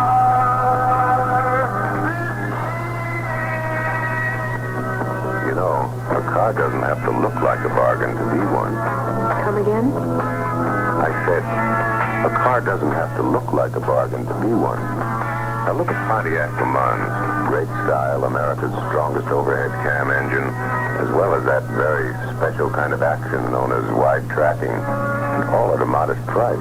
Gee, Pontiac sure knows how to disguise a bargain. That's the real beauty of it. Break away. There's no disguising the bargains the high-trading Pontiacers are giving on Pontiac Le Mans. See them today and find out why a car doesn't have to look like a bargain to be one. Well, I don't know, Al, if you can describe one play like that and give it justice, but Green just saved a run on one of the greatest plays you'll ever see an infielder make. I don't think I've ever seen a second baseman make a play any prettier than that, and really make it real well. Ready to go into the 4th inning now, and here's Al. All right, Monty, let's quickly pause for station identification right after Danny Cater, so hang tight with us, fellas. First pitch, Danny Cater swung on. There's a line shot up in the power alley left center field. That's going to be in there for the base hit. Danny Cater down to first base. He'll hold on with a single. Let's pause now for station identification. This is the Oakland A's Baseball Network. This is the place, KNBR Radio, AM and FM in San Francisco. It's 60 degrees in the city. Coming up to the plate now is Rick Mundy. Rick came up in the first inning and was out number 3 to retire the side when he hit a ball off Culp's glove and slowed it down for Schofield to make a play to get him at first base. Rick Monday at game time, batting at 260. Danny Cater is on at first base, having hit a single into the power alley in left center field. He's the runner at first, and Jones holding the corner. The pitch swung on by Monday. There's a high fly ball hit deep into center field. Going way back forward is Reggie Smith. Forget it. It's out of here, straight away center field for a Rick Monday home run. And I want you to know that ball was powered. 420 feet away from home plate, and the ball could drop into the center field section. Rick Monday, his 6th home run of the year, to give the A's 2 more runs here in the top half, inning number 4, and they're out in front now 3-0.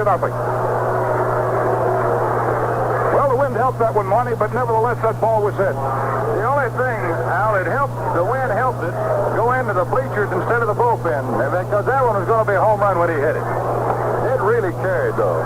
He really got some good wood on that one. Now, here's Dick Green up at the plate. Dick's 0 for 1. Culp is ready. Delivers the plate. Green swings on, hits one hopper down to third base. George Scott up with it. Throws over to first base to Dalton Jones, and Green is out.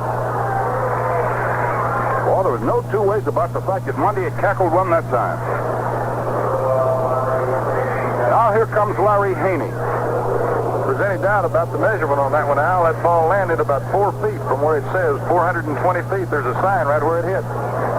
They won't have to get the tape measure out for this one, Monty. It's already been posted out there for Rick. 420 feet. Right into center field. He really cut it. And he hit it against Ray Culp, the toughest pitcher the Boston Red Sox have in the win and loss department. Here is Larry Haney. Swings on the first pitch and fouls it away. 29 runs driven in now for Rick Monday on this, his 6th home run. And for the Oakland A's, that'll be their 57th home run this year. 3-0. That's how it stands in favor of Oakland. Larry Haney, right-hand hitter, stands deep at the plate. Takes a pitch low. 1 ball, 1 strike count to Larry Haney, who, as Monty has already told you, hit .254 for the Seattle Pilots and had 2 home runs, 7 runs driven in. He's 0 for 1 today, struck out. Backs off a fastball knee high on the inside. That's ball 2. 2 balls and 1 strike.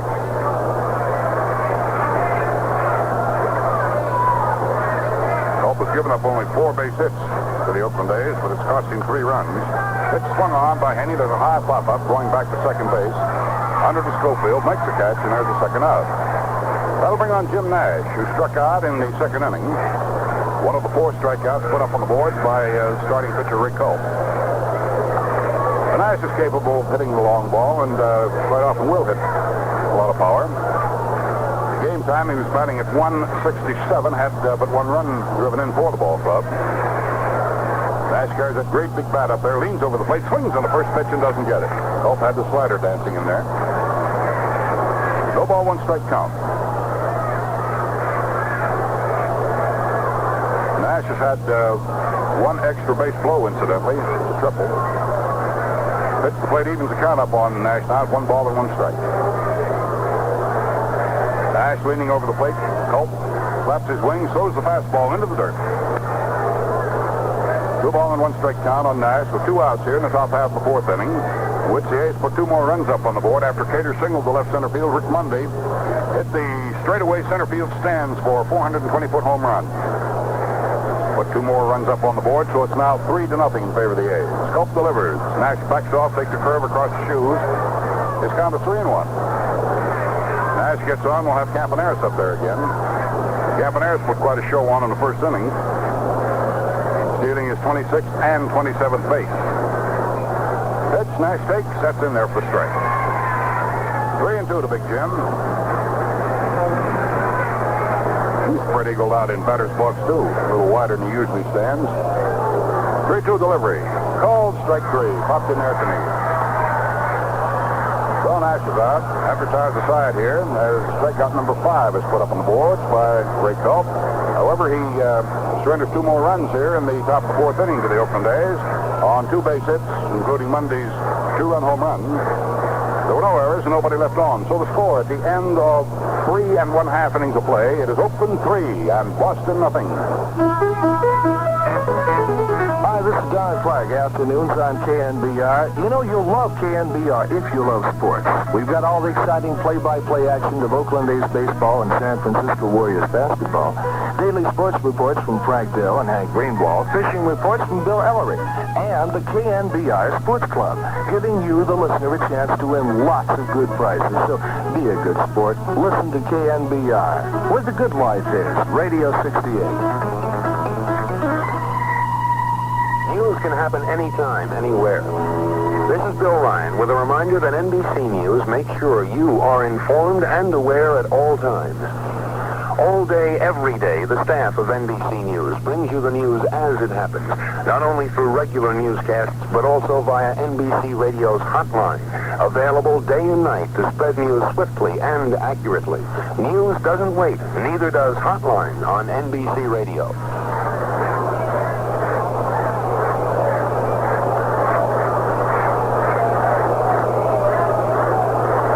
Jim Nash pitches into the last half of inning number 4 here at Fenway Park in Boston. The first man to face him will be first baseman Dalton Jones. Jones will be followed by Carl Yastrzemski, and then following Yastrzemski we'll have Smith. Jim Nash with 3 runs to go on. The A's have 3 runs on 4 hits, including Monday's 2-run home run. The Boston Red Sox no runs, but 2 base hits off Nash. Petrocelli singled in the second inning, and Gibson singled in the third. Now here's Dalton Jones, who's 0 for 1. Bounced out to third baseman Sal Bando when he came up the first time. A left-hand hitter, stands deep in batter's box and away from the plate. Right side of the infield goes deep. Nash throws the fastball, rips it through under the knees for ball 1. Dick Green, who's already made 1 spectacular play at second base, is back on the rim of the outfield grass, plugging up the hole between first and second with his left-hand hitter up there. The outfield playing just about straight away. Rudi playing left field is playing dead left and playing it deep. Nash's fastball swung on a miss. Jones really had a pretty good riffle at that one. Jones, a left-handed batter, to be followed by Carl Yastrzemski, who is also a left-hand hitter.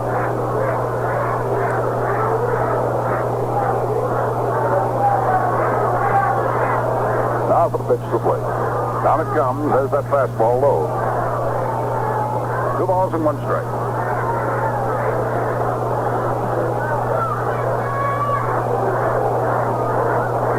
Has broken out again here. The wind continues to blow out from center field as Nash shakes off Larry Haney.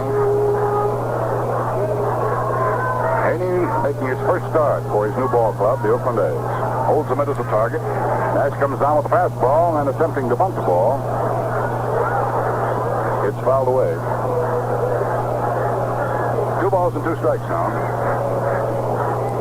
Jones had moved in on that ball as if he was going to try to drag bunt it down the first base side. Ready now to throw 2 and 2. Haney has signed for the pitch. Nash is ready to throw it.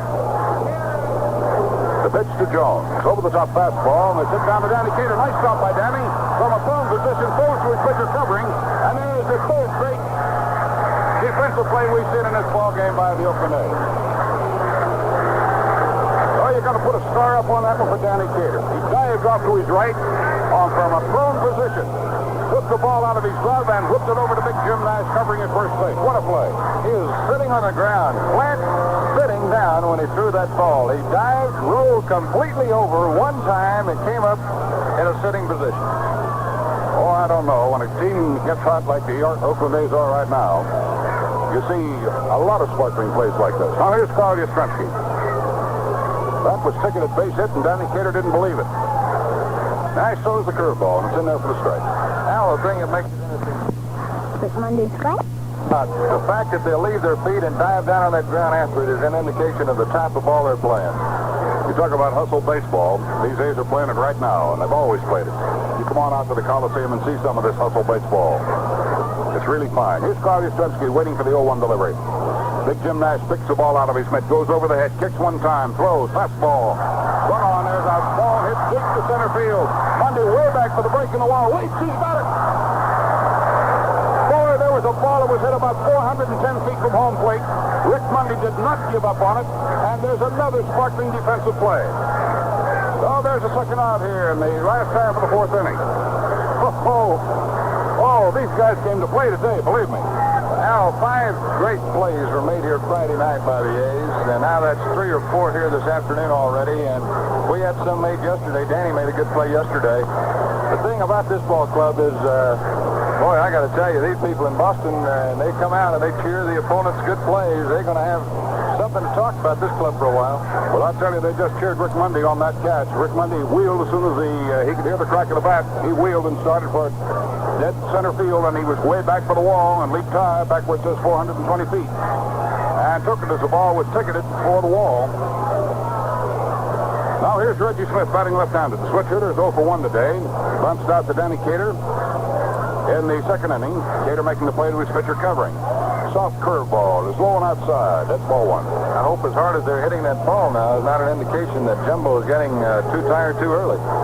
Oh, I doubt that. He looks like he's pacing himself pretty well, Monty. Nods to Larry Haney's sign.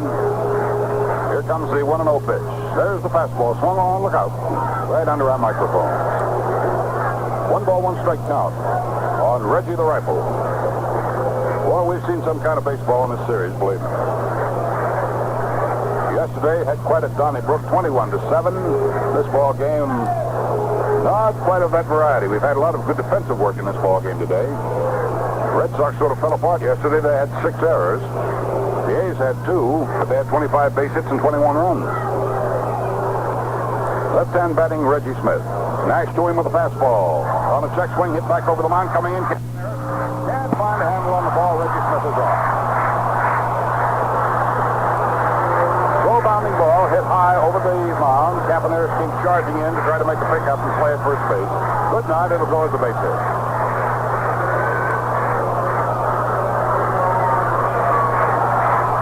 That's the 3rd hit given up by Nash here this afternoon.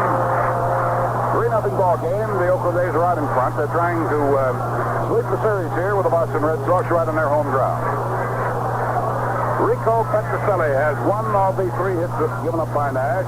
With 1 out in the second inning, Petrocelli hit a line shot off the wall in left field, was out trying to stretch it into a double, and a fine throw from Rick Mundy. The first good defensive play. Not quite of that variety. We've had a lot of defensive work in this ball game today. The Red Sox sort of fell apart yesterday. They had 6 errors. The A's had 2, but they had 25 base hits and 21 runs. Left-hand batting Reggie Smith. Nash to him with a fastball. On a check swing, hit back over the mound, coming in, Campaneris. Can't find a handle on the ball. Reggie Smith is off. Slow bounding ball hit high over the mound. Campaneris came charging in to try to make a pickup and play at first base. Good night. It'll go as a base hit.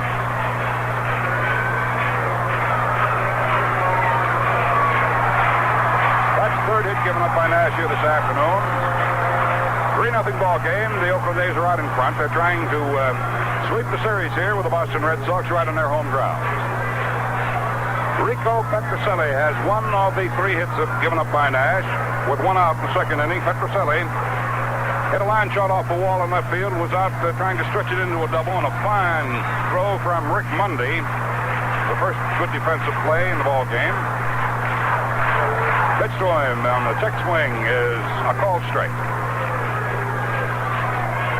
Plate umpire Bob Stewart said that Petrocelli had gone around a little bit too far on that one. He's a pretty tough guy at that plate, this Petrocelli. Little short, thick-set guy. Batting .328 at game time with 20 home runs. He finds only Jackson ahead of him in the American League with 22. Nash checks a runner at first, delivers a play, fastball low, right across the shoe tops. 1 ball and 1 strike count. Last half, inning number 4. Oakland scored 1 time in the 3rd inning to lead 1-0, then picked up 2 runs in the top of the 4th inning. They're out in front 3-0. The Boston Red Sox trying to get up on the board, have 2 down here in the last half of the 4th inning. Smith on what might even be called a bleeder. High bounding ball hit slowly back over the mound as a runner at first base. The pitch is swung on. There's a high pop foul. This will spin back to the crowd out of play. 1 ball and 2 strikes. A count on Petrocelli. Should he get on, Tony Conigliaro will bid the batsman. Well, I tell you, one thing about it, Marty, if this ball club, the Oakland A's, win this ball game today against the Red Sox, they'll go storming into Kansas City, that's for sure.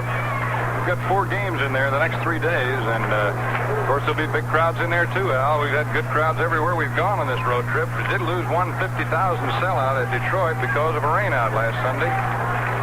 Well, there'll be more big crowds. Everyone's getting interested in these Oakland days. Everyone talking about them. Over the top fastball, way inside, right off the kneecaps. 2 balls and 2 strikes. A count on Rico Petrocelli, the Boston shortstop. The Oakland A's, in the 7 ball games they've been able to play on this trip, in between the rainouts, have won 5 and have lost but 2.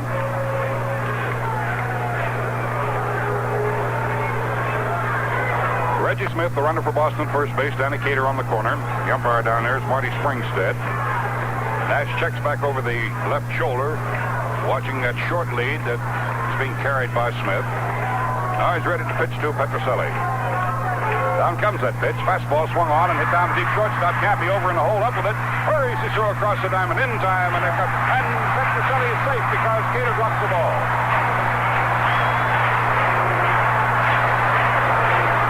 So that might have opened the doors for the Red Sox here, as Cater at first base had that ball in his mitt and dropped it. He had the runner. Campaneris had the runner by a good 2 strides. Well, Petrocelli is the runner now at first base on Danny Cater's error. Smith is the runner at second. Great throw from Campy out of the hole. I tell you, I didn't think he had a chance, but he got that strong throw away. Right on target. I don't know how Danny dropped that one. It was raced high, and he had it. Well, drop it he did, and needless to say, that'll happen to the greatest. You've got to come up with a few of them once in a while, and Danny Cater came up with this one. No one feels worse about it than the guy that made the error. Here's Tony Conigliaro coming up the plate now. He represents the tying run for Boston at the plate with 2 down and 2 on. Smith at second, and Petrocelli is on at first base. Tony Conigliaro has been up one time and struck out for Nash to retire the side in the second inning. Big Jim comes set, looks back at second, comes over the top of the fastball, rips it in there for the strike. Now comes the time that Nash has to bear down. Rudy playing dead left field, playing it deep. Rick Mundy over in left center field, playing deep. Left side of the infield deep. Bando pulled to the line about a step and a half off the line. Nash ready to pitch to this 264 hitter. Delivers a soft curveball. It does not come down. It stays higher, out of the letters. 1 ball and 1 strike to count here on Tony C. 2 down here in the last half of the 4th inning. They got these 2 men on after 2 very sparkling defensive plays that got in the first 2 outs. Conigliaro, tall, skinny right-hand hitter. Nash to him with a soft curveball, and that's high and outside. 2 balls and 1 strike. So the pressure starts to pile up here in the last half of the 4th inning as the Red Sox try to get up on the board. It's going to be an interesting pitch right here, Al. This is Tony Conigliaro's got to guess that Nash will be throwing a fastball here, I believe, because he's missed badly with 2 straight curves. And Tony's a fastball hitter. So this is going to be one of the key pitches of the ball game right here. Well, let's see what Nash actually does offer him. He shakes off Haney one time. Now he's ready to go. Picks the ball out of the mitt. Comes set. Checks the runners. Delivers. There's the fastball. Just a little bit low, right under the knee. So he's got behind to Tony C now, 3-1. If Conigliaro gets on, the batter will be third baseman George Scott. And Larry Haney goes out to talk to Big Jim Nash. The time is called for the moment. See, that Cleveland-Minnesota ball game has gotten underway, and Minnesota's leading Cleveland at the end of 1 inning, 2-0. So it behooves the A's to bear down and hold the line here and win this ball game with the Boston Red Sox if they want to hold on to the #1 spot in the American League West. Jim Nash trying to pitch his way out of some difficulty that has not been set up by his own fault. Oh, that's right and holy. He should have been out of the inning. A pitch, fastball swung on and hit down to shortstop. Campy's up with it. He'll go to first base to Cater. There he got him for the out. Conigliaro grounds out from Campaneris to Cater. So the error does not hurt. No runs. There was 1 base hit. The third for the Boston Red Sox. There was 1 Oakland error, and there were 2 men left on. So the score at the end of 4 innings of play remains Oakland 3 and Boston nothing.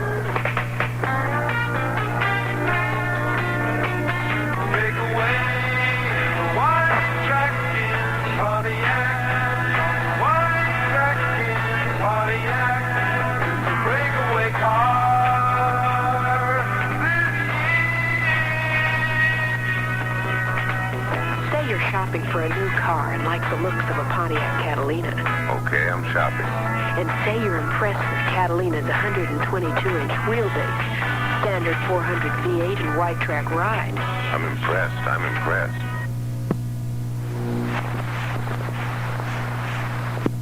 Took the third batting around for the Oakland A's. He came up in the first inning, bunted his way on. Walked the next time out, takes the pitch this time high from Ray Culp P. Not only did Campy get on as a walker in the third inning, but he came around to score the run in that inning. And Jackson was credited with a double. He scored all the way from first base. Pitch swung on, his slow bounding ball hit the second. Charging into Schofield. Whips his throw across the first base, and Campaneris is out. Well, one out here in the top half, inning number 5, in a 3-0 ball game. Here comes Joe Rudi, who struck out in the first inning, and in the third inning, fouled out to catcher Russ Gibson. Rudy's having a tough time getting started as a batsman, but he's come up with some fine defensive plays for the Oakland A's since having been inserted in the lineup. Come up with a couple of plays the other night were really something. Takes a slow curveball, and that's low and outside. Rudi batting at 182 at game time. He's had only 4 base hits, 1 extra base low, a triple. And that was his first time up. Pitch just swung on. There's a bounding ball foul down the third base side. Johnny McNamara digs this one out. Joe Rudi trying to get on track and get going here for the Oakland A's. He was a holy terror for the Iowa Oaks in the American Association before his recall to the big time. Young fellow from Modesto takes a look at this pitch, and that's face high. A little outside, ball 2. 2 balls and 1 strike. It's 1 out here in the top of the 5th inning. Rudi the batter to be followed by Reggie Jackson. 3 runs, 4 hits, 1 error for the A's. For Boston, no runs, 3 hits, and no errors. Fastball, Rudi lays off and takes it in there for the strike. Count now is 2 balls and 2 strikes.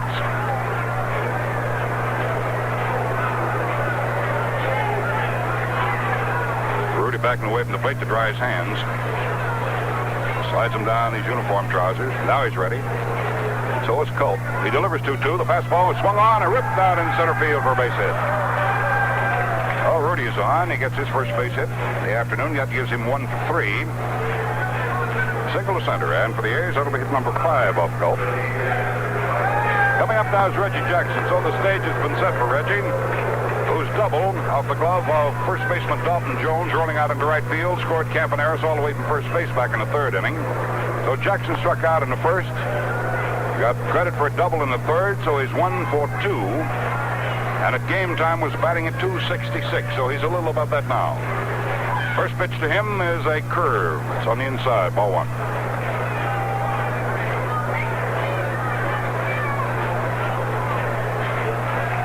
Jackson backing off to take that curveball. Culp turns and throws over to first. Joe Rudi nimbly hops back on the sack ahead of it. Dalton Jones holding the corner at first base. Bobby Hoffman is the coacher down there talking to Joe Rudi, who right now takes the lead. Jackson has the bat cocked and ready. Here's the 1-0 delivery to him. Big palm ball, and that's a little high and outside. 2 ball, no strike count. And a kick out of that palm ball. The Ray Culp throws. He sort of rolls it up there off the back of his hand. It looks as though he's rolling it off the back of his hand. Now he's ready. Delivers. There's a curveball. Swung on and hit over first base, down along the right field line. Jackson's going to make at least a couple on this. Chasing it is Conigliaro. Jackson tools around 3rd. Second on into 3rd as Rudi tools around 3rd and comes on in to score. So Jackson has driven in another one. Give Reggie Jackson a triple hit into the right field corner. Give him his 46th run driven in. And for Jackson, that will be his 2nd triple of the year.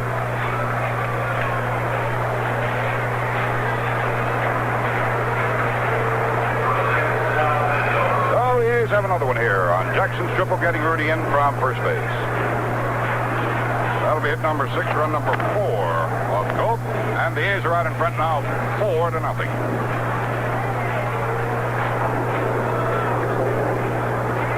Checking up on the RBI total for Jackson.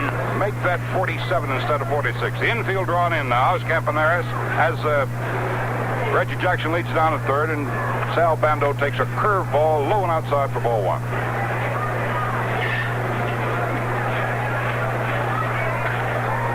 Culp's fastball straightens Bando right up. Fired right off the chin point. Reggie Jackson, the runner at third base. The A's have scored again here, and they're leading it 4-0. The Boston infield drawn up ahead of the base paths, trying to get the run off the plate. There's a tap swing. It's hit back off the pitcher's mound, and off the pitcher's right leg. Jackson comes in to score. Bando will get a single. There's a check swing single that gives Bando his 30th run batted in. It might possibly be an error on the pitcher. He did not handle it too well. And an error is being given to the pitcher. So it will not go as a base hit. But the run comes in to score. Jackson scores it. And it's now a 5-0 ball game.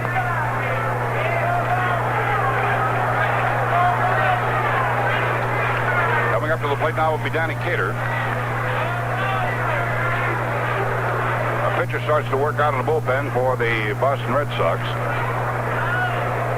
Little time is being called. There'll be a conference at pitcher's mound with Ray Culp, who was figured to be a pretty tough pumpkins here this afternoon because he was coming into the ball game with a 9-win and 3-loss record.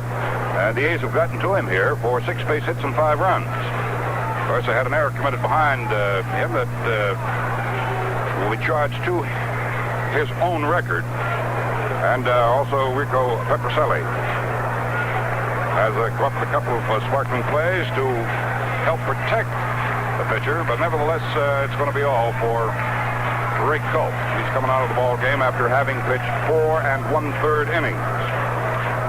Now, Dick Williams is making another one of those changes where he can get another hitter in the pitcher spot in the batting order. He's taking Tony Conigliaro out of right field here, and he's putting Joe LaHood in right field. LaHood will bat for the pitcher, I'm sure, which will be third in the next inning. Conigliaro would not bat until 8 more men away, 9 men away, as a matter of fact. He made the last out. Now, they're going to put LaHood in the lineup in the place of Conigliaro, and the new pitcher will come on and bat then in the number 6 spot. Now, while they're bringing the new pitcher in, let's talk about the A's knothole gang. The A's, in cooperation with United California Bank, are organizing a knothole gang which will enable children 14 years and younger to attend free of charge all A's Saturday home games. One adult must apply for a knothole certificate by either calling, writing, or going in person to any of the 80 United California banks to obtain the application form. No matter what city you live in Northern California, through the UCB bank there, you can go right in and get it yourself. Now, for every certificate issued, that adult may bring 5 children with him, 14 years or younger. The children must wear their knothole gang badge that'll be mailed with the certificate to be admitted free. The adult must pay only $1.50 general admission price. Groups may number in size, any size, as long as they're accompanied by one adult for every 5 children, with each child wearing the knothole gang badge. The maximum per game for the knothole gang is 6,000. Now, our first one will be next Saturday, just 6 days away, next Saturday when the A's play the Minnesota Twins. And in order for you to get in free with your knothole gang for that one, we recommend that you get your application by Tuesday, no later than Tuesday, for next Saturday's game. So, the adults, go out and take care of this. It's an easy thing to get these applications. You can call right or go into any of the UCB banks and get the application form. Great way to come out and enjoy baseball and enjoy it at the Oakland Coliseum free of charge, courtesy of the Oakland A's. So it'll be good to have that old knothole gang out there. Next Saturday, June 21st. Remember, the A's come home Friday night of next week, play the Twins 7:30 ball game, then Saturday afternoon, and it'll be the Ararat Shrine Temple game. Ami's Temple Shriners. There you got it. Next Saturday afternoon. Shriners from all over Northern California will come in, put on a tremendous, colorful show prior to the game. And then next Sunday, a week from today, a doubleheader with the Twins. So get those tickets in advance for that. Okay, Al, you ready? Yeah, so is Sonny Siebert ready to go here in the top half of inning number 5. We've got Sonny Siebert out on the mound, right-hander. Got a record of 5 wins, 6 losses. this year. Oh, he'll be pitching first of all to Danny Cater. The runner at first base is Sal Bando. Pitch to the plate. Cater backs off and takes a fastball inside. 5-0. Score here in favor of the Oakland A's. Top half inning number 5, they've scored 2 runs. Rudy singled. Jackson drove in with the triple, and then Jackson himself scored on a pitcher's error. There goes Sal Bando on the pitch that's swung on and hit down to the right side. It's going to go through into right field for a base hit. Here comes Sal Bando on to third base. He'll stop there as LaHood, who has just gone into right field, is up with the ball and throws it back in. So a little hit and run. Cater delivers, punches it into right field for a single, and Sal Bando running all the way around to third base. Boy, Danny handled that one like a pro. It was out away from him, and it was not over, I'd say, 6-7 inches off the ground, but he had to hit it, and he did, and they had the second baseman covering, so he shot it right through that vacant hole. Beautifully executed play. Certainly was. It looked like he went after that one with a ping-pong paddle. Now here is Rick Mundy. Please remember, runners at first and third and 1 out. 2 runs have scored. And this is Sonny Siebert out on the mound right now. Tall, rangy right-hander. So that hit will be off Siebert. Who delivers to the plate now to Rick Mundy. It's swung on. There's a foul ball hit into the stands out of play. Sal Bando on at third base is still the responsibility of the now departed Ray Culp, who pitched only 4 1/3 innings this ball game. He stands at this particular time, of course, to be the losing pitcher. Siebert in his relief, late of the Cleveland Indians staff. Gets his sign now from Russ Gibson. Looks over at third base at Bando. The runner at first is Danny Cater, who just executed a very fine hit-and-run play. Fastball straightens Mundy right up at the plate. Fired right in off the chin point. 1 ball and 1 strike to count on Rick Mundy. This afternoon. Excuse me, Al. That's all right. I was going to say that Sonny Siebert is the guy, the main guy, that the Red Sox went after in that deal where they traded Ken Harrelson away. Well, they wanted some pitching help, and I figured that Siebert would be the guy to give it to them. Big guy is ready and comes set now. Looks at Rick Mundy. Checks the runners. Delivers a plate. Soft curveball. Rick takes that one in there for the strike. 1 ball and 2 strikes. Mundy has hit a 2-run home run shot. That came last inning when Cater was aboard at first base. First time up, he was out on a 1-4-3 play to retire the side. The runner at third base for the A's, Captain Sal Bando. At first base is Danny Cater. Siebert on here in relief in the 5th inning, trying to put out the fire. See whether he's able to or not. Pitches now to Mundy. There's a fastball way inside off the hips. 2 balls, 2 strikes to count on Mundy. At Minnesota, they played 2 innings of their ball game, and the Minnesota Twins are still leading Cleveland 2-0. See where Willie McCovey has just hit his 21st home run for the San Francisco Giants in the first game of the doubleheader in the first inning with 1 on. Big guy can really hit him out of a ballpark, too. So can this Rick Mundy. Siebert delivers. Mundy, the pitch is swung on, hit down to Schofield at second. He goes back to Petrocelli for 1. The throw on to first base, not in time. The run comes in to score. So it'll be a force out at second base of Danny Cater for out number 2. Give Rick Mundy his 3rd run batted in. On the force out, it goes from Schofield to Petrocelli at second base, and coming in to score from third base on the force out is Sal Bando. 3rd run to be scored here in the inning. That run will be charged to Culp. Oh, the score now is 6-0 in favor of the Oakland A's. Here is Dick Green. Mundy, the runner at first base. Green up for his 3rd show at the plate. He slides to left and has grounded out to third base. Boy, he certainly did turn in a very fine defensive play in the 3rd inning. Siebert delivers. Green takes. That fastball is low. 1 ball and no strike count.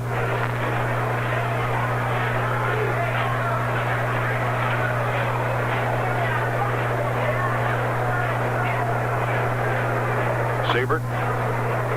Straddle of pitcher's rubber. Gets his sign now. Now he's ready. There goes Mundy as the pitch is made. Taken low outside. There's no throw down by Gibson at all. That'll be 7 steals now for Rick Mundy. Boy, he had a good jump that time, and Gibson knew there was no use of even going down to second base to try to get him. I just turned to look to see what the stolen bases were on Rick, because Siebert's not too hard to run on. He gives you a pretty good jump over there all the time, and I kind of figured that Rick might be taking off on him. He took off and got a real fine jump on him. The count is 2-0 at the plate on Green. Siebert delivers, Green swings, hits the ball to shortstop. On a high hopper, Petrocelli has it, lobs over to first base in time, and that retires the side. But here in the top half of the fifth inning, the amazing A's come up with 3 more runs. They had 3 hits in the inning. There was 1 error, and there was 1 man left on. So the score, at the end of 4 1/2 innings of play, it is Oakland 6 and Boston nothing. Some things in life are perfectly okay alone.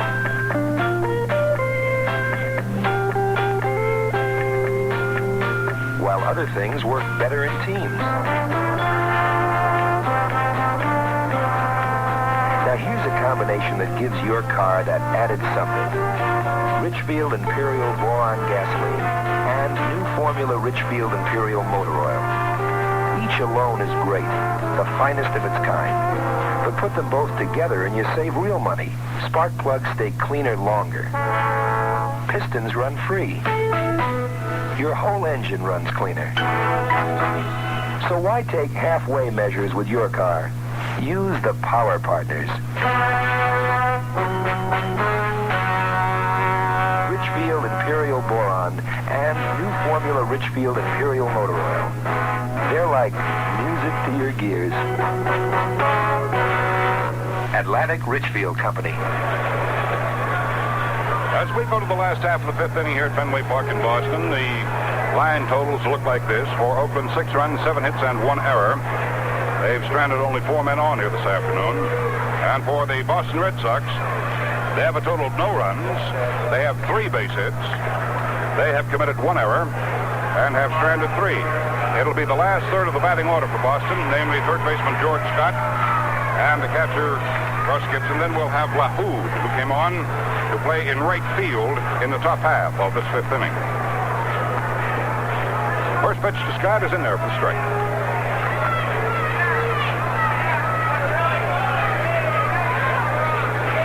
Big Jim Nash now has 6 runs to go on. He's in quest of victory number 4. Seems to have gotten over that sore arm, stiff shoulder. And the pitch levels the count now to ball and a strike. 1 ball, 1 strike count on George Scott, big right-hand hitting third baseman, who started off today batting at 206 and has been up 1 time and struck out. Nash gets his sign from his new battery mate, Larry Haney.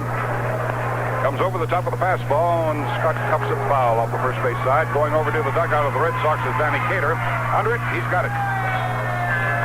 Oh, Scott is out on a high foul ball to Danny Cater. That'll bring on Russ Gibson, the catcher.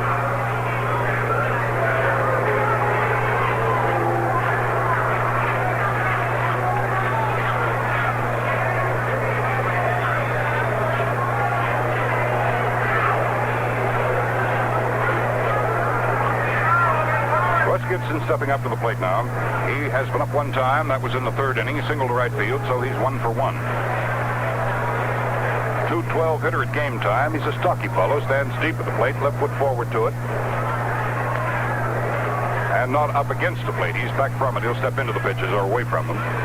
Fastball is laid in there at the knees for strike 1. No ball, 1 strike count on Russ Gibson. For the present, rain clouds have drifted away, and we have a lot of sunshine here now at Fenway Park. Pitch, fastball is a little high. And he couldn't hold that one, despite the fact he went up on the ladder to try to get it. 1 ball and 1 strike count on Gibson, the Red Sox catcher, and be followed by right fielder Joe LaHood, who came in to right field in place of Conigliaro. Top half inning number 5. Nash delivers a fastball, swung on by Gibson. There's a high popper going down the left field line. That could be in foul ground. And it is in foul ground and cannot be caught by left fielder Joe Rudi. It's right up against the stands. Joe gave it a pretty good rundown. There'll just be a high foul ball. Tell you how high that ball was. Gibson, who is not too fleet of foot, was all the way down at second base. before that ball caromed up against the wall. So he has to go back and try it all over again. We have one out here in the last half of the fifth inning. Gibson, the batter. His count now is 1 ball and 2 strikes. At the end of 3 innings at Minnesota, the Twins are leading Cleveland, who pounded them yesterday. Minnesota leading Cleveland 2-0. We'll keep you advised of the progress of that ball game because it could have a bearing on the American League West. The A's are leading right now by 1 percentage point. Nash is ready. Pitch to the plate. Gibson swings on it, hits it back past the mound. Green backing up at second base, picks it off the grass, throws to first base in time, and that's all for Gibson. Ball set right back on the mound. Greeny stayed right with it.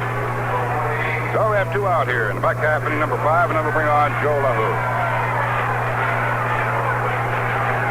LaHood batting in the number 9 position. He was inserted in there deliberately by his manager, Dick Williams, when he put him in right field for Conigliaro. They put his pitcher in the number 6 slot in the batting order. Joe LaHood has 3 home runs to show for his work this year. He's a utility outfielder, batting at 136. He's a powerful guy, can hit that ball a long way. Stands deep in the box, swings on the first pitch, and oh, what a cut he had at that one. Great big strike one. LaHood appearing in his 36th ball game. This is his 60th at-bat. Left-hand batter standing as deep as law will allow. As that bet cocked high off his left ear. Nash to him with a soft curveball. It's ripped down to Greeny. Right on target. Green nails it. Oh, that line shot to the second baseman for out number 3. Green knew where to play LaHood that time. Nothing across here in the last half of the 5th inning for the Boston Red Sox. Score at the end of 5. Oakland 6 and Boston nothing. Atlantic Richfield believe you don't have to be ugly to be good. You can check tires for air, brakes for fluid. You can wash windows, add water to the battery and the radiator. You can do all those things that a lot of people hate to have to ask for and do them without being asked. You can be that nice and still be good. You can give out directions and road maps. You can like kids and be patient with grown-ups. You can offer a good variety of new tires, spark plugs, batteries, and other equipment. And you can offer them in a new service station with lots of brick and glass and shrubs and flowers. You can do all this and still be nice because the people at Atlantic Richfield believe you don't have to be ugly to be good.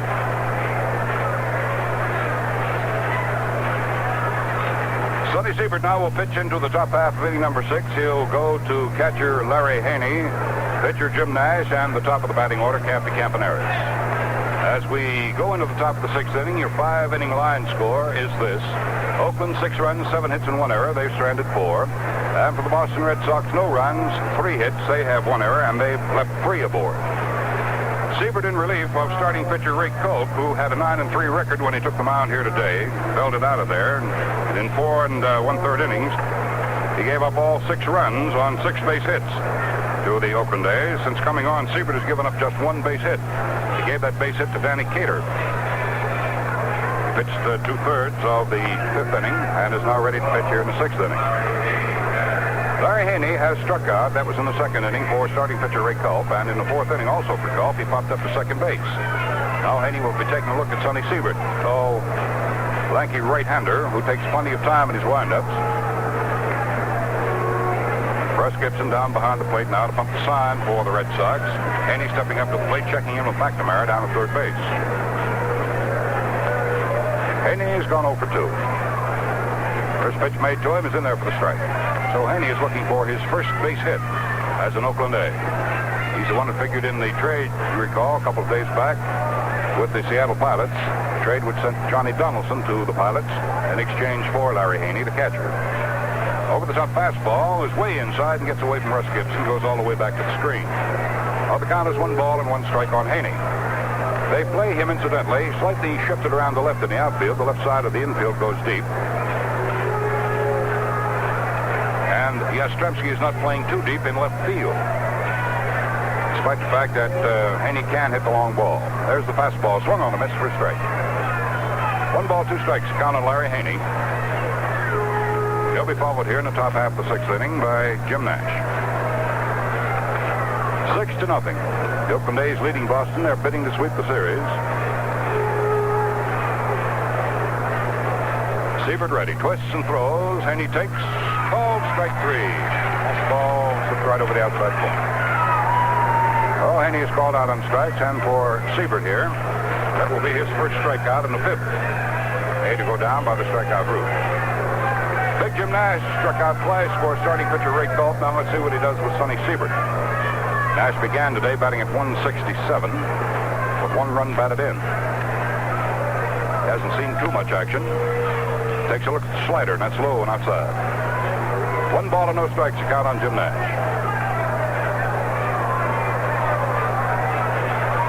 Boy, that sunlight has been playing hide and seek with us ever since about noon. Siebert delivers. The slider is low and outside. 2 balls and no strikes.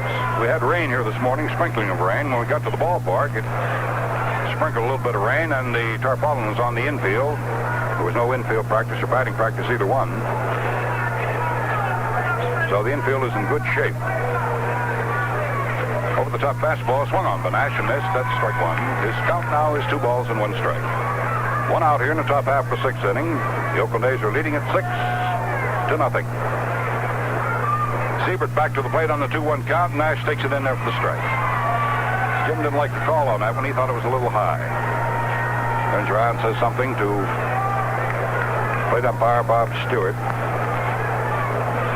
Now the 2-2 pitch. Siebert cuts it loose. Drilled right in there for strike 3 call. Well, Siebert here has got 2 men on the called strike. That'll be his second strikeout. Batter coming up now will be leadoff for Campaneris. Cappy's come up with some very fine plays on this road trip defensively. Up with a couple of good plays today. As a batsman, he got on the first inning with a bunt single. Swings on the first Siebert pitch and doesn't get it. Strike 1. Despite the fact that he sold 2 bases in the first inning, he's 26 and 27th. He did not score in that frame, but he did score in the third after he had walked. He was driven in by the Jackson double. Last time out, he rolled out to second base. Swings on this pitch, and there's a ball hit right back to the mound. Siebert flags it down, fires over to first base in time, and that's all for Campaneris. So for the second time this afternoon only, the A's go quietly in an inning with nothing across. And the score at the end of 5.5 innings of play remains Oakland 6 and Boston nothing.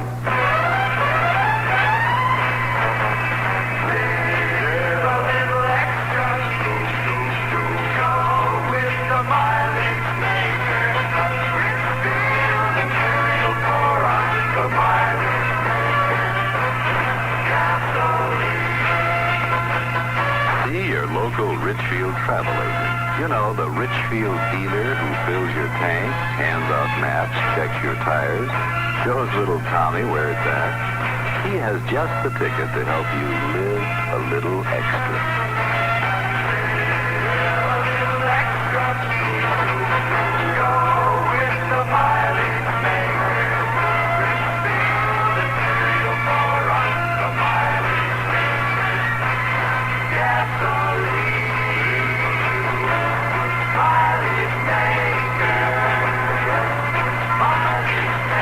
Atlantic Richfield Company.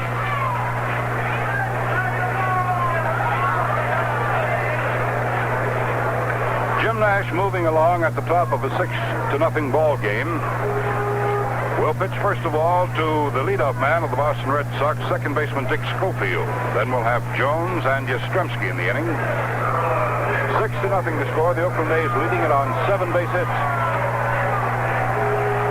Jim Nash has been in control of this ball game pretty well. He's had some good defensive work behind him, 4 at least sparkling plays. That goes as a teamwork that makes up a good team, gives you a good ball game. Here's Dick Schofield. He struck out and rolled out second baseman Green, who made a fantastic play on him in the third inning to retire the side. Nash ready. Burns the first pitch in there, and that's high and outside for ball 1. Schofield Not a very big guy. Hits him left-handed and stands about 3/4 deep in batter's box. Sal Bando comes shallow up at third base, the right side of the infield going deep. They're playing as a punch hitter to left field, however. Swings on this pitch and sends a dribbler up the first base side. Count is 1 ball, 1 strike now in Schofield.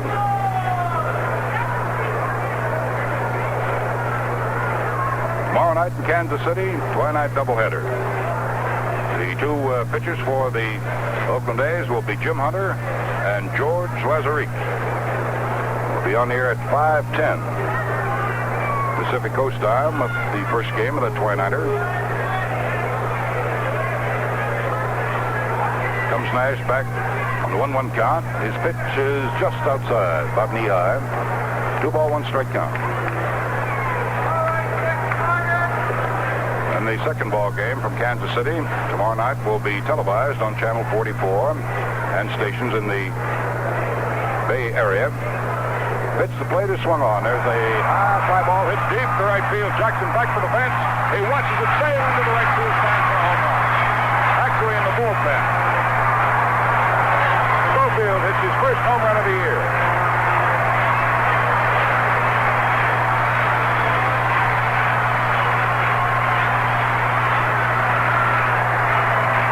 So the Red Sox on their 4th hit here in the ball game get up on the board. Now 6-1. Schofield has driven in his 7th to make that the 8th run this year on his first home run, and the Red Sox 85th as a team.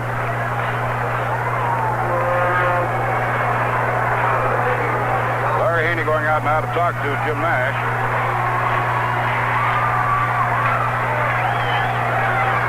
They've got Lou Cross throwing in the bullpen. Lou was up a little bit in the last inning also.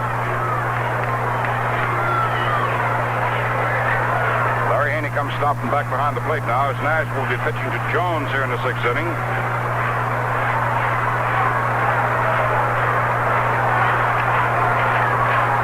That was the 9th home run Nash has given up this year. Dalton Jones has gone 0 for 2. Hasn't hit a ball out of the infield. Soft curve to him this time. Has hit on 2 hops down to Danny Cater, who will make the play all by himself at first base to retire the first man.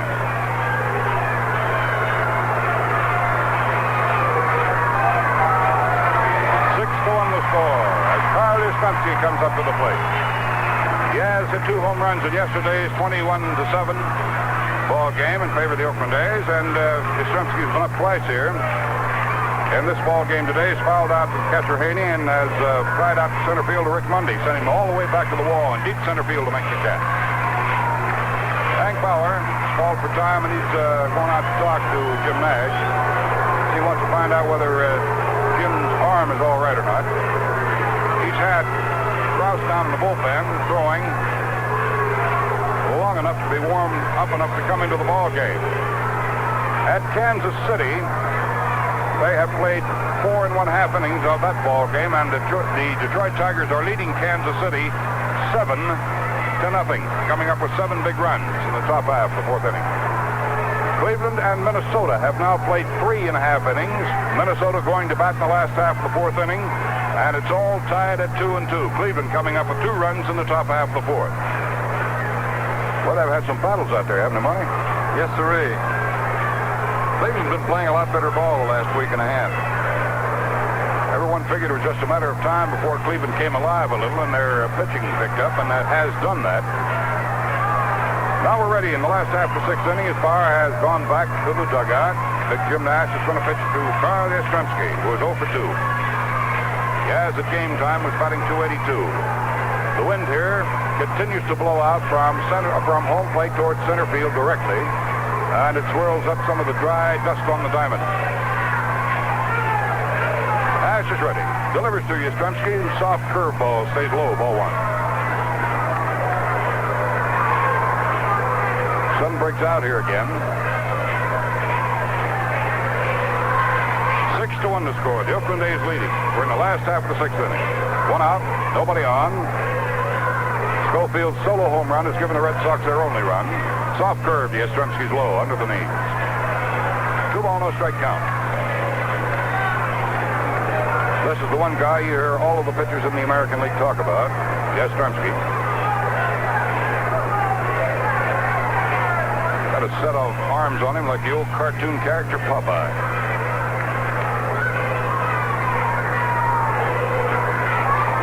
2 ball, no strike count. Nash is ready. Haney's got the met up at the target. Yastrzemski poised and ready, and then time is called. Nash decides he wants a little bit of rosin before he works his pitch. Well, he goes back, gets the rosin bank, slams it down on the ground. Now the 2-0 delivery. Soft curve in there for the strike. Quick the knees right on the outside slice.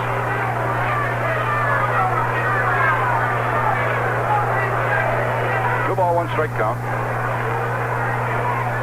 Yastrzemski patiently waiting now for the next pitch to be made. Nash is in no hurry to give it to him. Now he nods to Haney's signs. Comes the 2-1 delivery to Yastrzemski. Soft curveball drops right in there up this first strike. Jim's got his mind made up, hasn't he? He wants to throw breaking balls to this guy.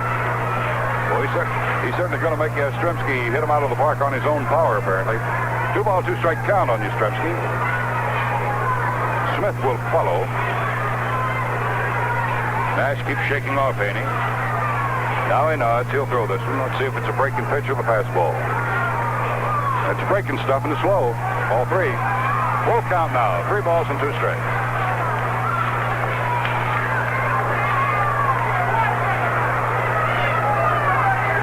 Mr. Bauer's getting ants in his pants down in that dugout. He's been walking in circles around Bill Posdell the last 3 pitches. Yeah, I noticed that. You can't blame Hank. If anyone wants to win, it's a guy named Hank Bauer. 3-2 pitch, soft curveball, swung on line right to second base to Greeny, who is playing it just right.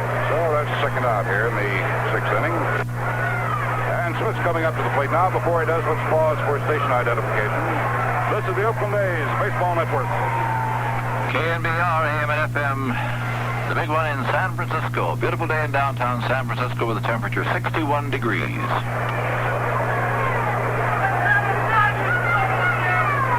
It could be that Big Jim Nash is tiring a little bit out on the mound. Maybe that's a concern of Hank Bauer, because he hasn't gone to that fastball. Let's see what he offers switch hitter Reggie Smith, the center fielder. There's the fastball, and it's low.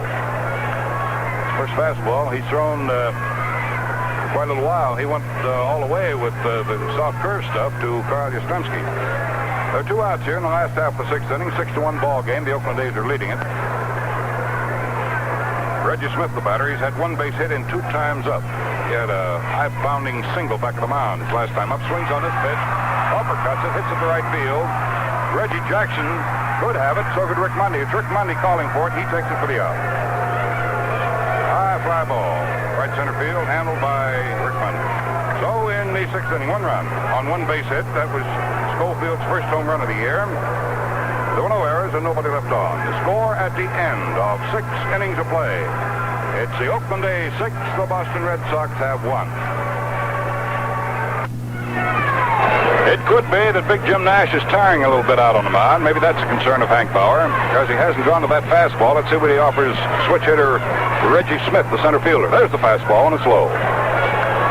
First fastball, he's thrown for quite a little while. He went all the way with the soft curve stuff to Carl Yastrzemski. There are 2 outs here in the last half of the 6th inning. 6-1 ball game. The Oakland A's are leading it. Reggie Smith, the batter, he's had 1 base hit in 2 times up. He had a high-bounding single back of the mound his last time up. Swings on this pitch. Uppercuts it. Hits it to right field. Reggie Jackson could have it. So could Rick Mundy. It's Rick Mundy calling for it. He takes it for the out. High fly ball. Right center field. Handled by Rick Mundy. So in the 6th inning, 1 run on 1 base hit. That was Schofield's first home run of the year. There were no errors and nobody left on. The score at the end of 6 innings of play. It's the Oakland A's 6, the Boston Red Sox have 1. Well, you'll like Richfield Regular. It's the action regular because Richfield Regular is all gasoline. In fact, it's as gasoline can get. So it does wonderful things to your car. It raises the rank of an Opel Kadett, tickles a Toyota, sharpens a Dart, detonates a Datsun, rouses a Rambler, fattens up a Fiat, and makes a Volvo Varoon. Well, that's because Richfield Regular is the action regular. It's the regular that gives the go-ahead to many of our nation's top VIPs. Very important pistons. So this week and every week, eliminate the more expensive middle-grade, middle-pump gasoline and fill up with Richfield Regular, the action regular. The VIPs in your car will love it. Now we move along into the top half of inning number 7 here. Out on the mound, right-hander Sonny Siebert in relief for the Boston Red Sox will pitch first of all to Joe Rudi. Then we'll have Jackson and Bando in the inning. If anyone else is needed, it'll be Cater.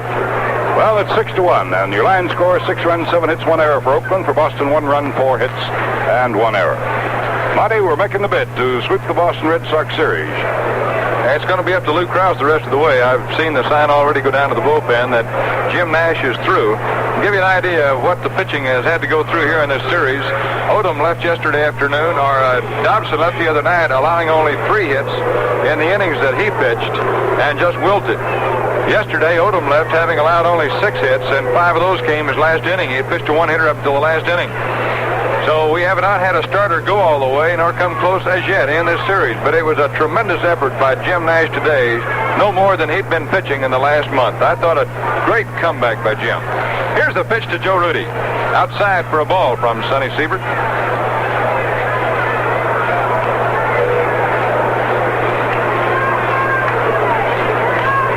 One ball and no strikes the count on Rudi, who had a base hit his last time up. It's 1 for 3 in this game for him. Slider hits the outside corner, 1-1. 2 years ago, many players around the league thought that Siebert threw the ball harder than Sam McDowell on that same Cleveland Indians staff. Sonny's throwing a lot of breaking balls now and does not quite have the same zip on that fastball he used to have, according to the players, but at one time he could really throw it. Here's the 1-1 pitch. Slider called strike 2 on Rudi, and he's got that one down real well. He throws a lot of sliders. Sonny Siebert, former All-Big 8 Conference basketball and baseball star at the University of Missouri. Could have been a professional basketball guard if he chose, probably. 1-2 pitch. Curveball fouled off by Rudi. Reggie Jackson kneeling on deck, and then Bando will bat here in the 7th. 4 great defensive plays meant the difference for Jim Nash in this ball game. Dick Green made an incredible one to save a run early in the game and to keep an inning from going down. 1-2 pitch. High. It's 2-2 now. Cater made one in the same category. It was closer to the bag. Rick Mundy made a super throw to second base to get Petrocelli on a ball that hit high up on the wall in left center. The pitch to Rudi. Swinging, strike 3. Joe strikes out for the second time this afternoon. Only his second strikeout since coming up here. He is hard to strike out. And this Siebert looked pretty good now. He struck out 3 of the last 4 batters. Now here's Reggie Jackson, who has struck out, doubled, and tripled. He's knocked in 2 more runs today for 47 for the season. Luke Powell of Baltimore leads the American League and runs batted in with 51. And Reggie's closing in on him. Here's Siebert's pitch. Fastball hit deep into right field. That ball is really hit. Way back. LaHood at the wall. Can't get it. There goes another tater for Jackson.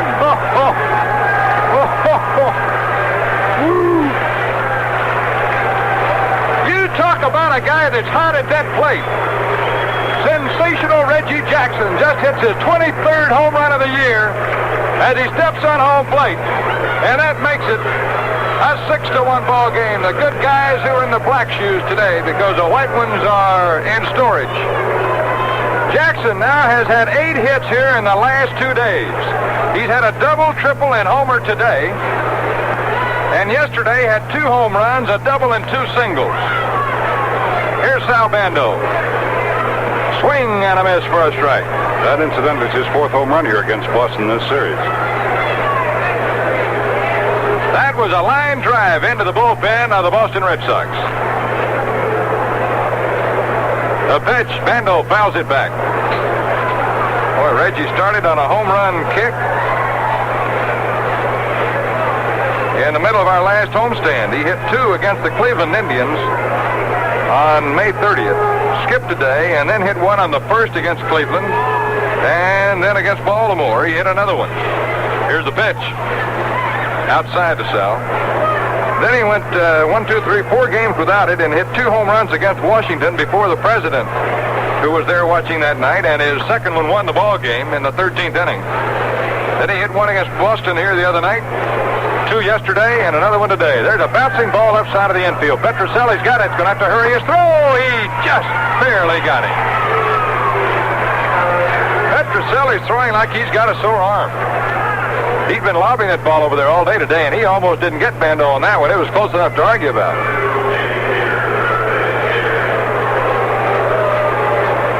So they're 2 down in the 7th inning. The batter's Danny Cater. Danny's at 2 for 2 here today. He got a day's rest yesterday. Short rest it was. He came in that game and got a single and scored from second on a fly ball to right. More than a fly ball, really.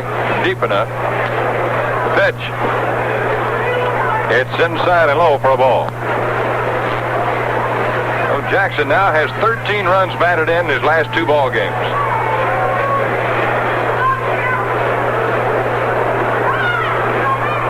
One-0 pitch. Sliders outside. Remember, the A's come home Friday night and will be playing a very, very important 4-game series against the Minnesota Twins. Friday night at 7:30 at home in Oakland. Saturday afternoon at 1:30, and a doubleheader Sunday starting at 1:30 a week from today. Here's the pitch. Cater takes a called strike. It's 2-1. If the A's can hang on and win this one, and it's 7-1 right now, then the A's will have won 6 of 8 on this road trip in pretty tough territory. Detroit, Washington, and here. The pitch. Cater takes a called strike. Giants lead Montreal 3-2 after 3 innings at San Francisco.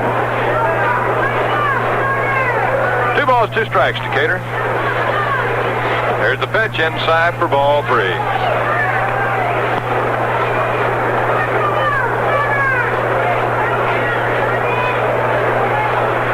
So it's a full count on Cater. Here's the pitch. There's a shot through the middle. It's a 3rd hit for Danny Cater in this ball game. Well, Danny's got that sweet stroke back. He was in a slump, but you can't keep a guy like that down very long. Well, the A's, who belted out 25 base hits against the Red Sox here yesterday, are getting a bunch again today. That's number 9. Here's Rick Monday, who has had 3 runs batted in this game. Got a 2-run homer in the 4th inning. Cater off first with 2 down. Here's the pitch. Rick fouls it off. Strike 1. Had a big cut right then. We'll be televising tomorrow night, beginning at 6 o'clock with the pregame stuff. And then at 6:25, we'll take it live from Kansas City. Now, that's a doubleheader down there tomorrow night, and there's a possibility that first game won't even be over by then. So if it isn't, or if it is, we'll be on the air with it on television and all the activity, and we're going to have lots of interesting color for you. Here's the pitch. Called strike of the changeup curve. Of course, all our games on our radio network. Certainly appreciate all the mail we've gotten on our broadcast from all over the western part of the United States.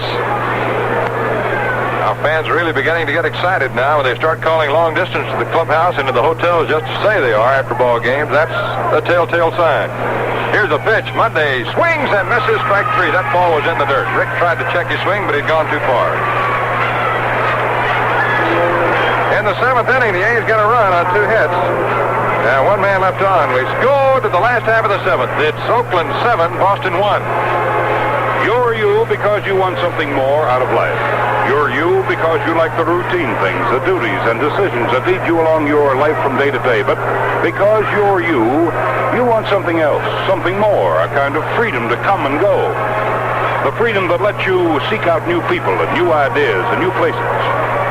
Let's face it, you like living a little extra. You like to fish and hunt and ski and climb mountains and skin dive and hike. And you like filling up with Richfield Imperial Boron, the big mileage maker gasoline. Richfield Imperial Boron, with the best mileage in every tank full.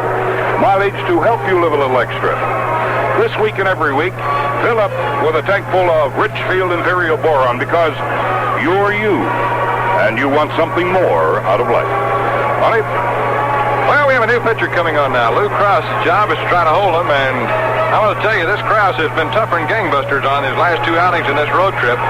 He pitched 4 2/3 pressure-packed scoreless innings against the Washington Senators the other night in that 13-inning ball game. And you talk about pressure. I'll never forget Lou having to make a 3-ball, 2-strike pitch with the bases loaded and the A's leading by only 1 run. And the Senator batter at the plate fouled off 3 straight, 3-2 counts. And Lou had to come back and came back and got him. Then here on Friday night, he pitched 3 innings of hitless, scoreless ball against the Boston Red Sox. So Krause has really been going well in his last 2 outings for 7 2/3. Now he's going to be tested again against the Red Sox. And here in this inning, it'll be Petrocelli, Don Locke, and George Scott. Krause has pitched in 16 games in relief, and he has started 1 ball game. He's recorded 3 saves, 2 for John Odom, 1 for Raleigh Fingers. Lou's lost 3 games.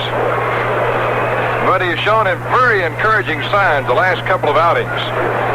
And it's in the bullpen where this time of year you really need help, as you can tell. The starters have a hard time going all the way, even with big leads.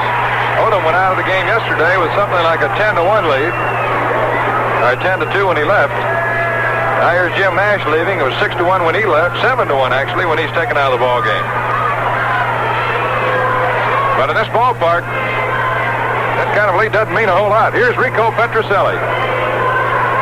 Boston big guy this year. He's 1 for 2 today. Krause starts him with a curve, and it's popped up right behind the plate. Larry Haney, right back there by the plate, makes the catch. 1 away. So Krause on 1 pitch retires a tough Petrocelli. Here's Don Locke, a pinch hitter. Locke's a big guy who played with the expansion Washington Senators, led their club in home runs and runs batted in a couple of years. Traded away to Philadelphia, and now Don was picked up by Boston this year, and he's hitting .333 for the Red Sox. He's been up 12 times with 4 hits. Before the A's came to town, these Sox were hot. Here's a pitch, curve high, ball 1.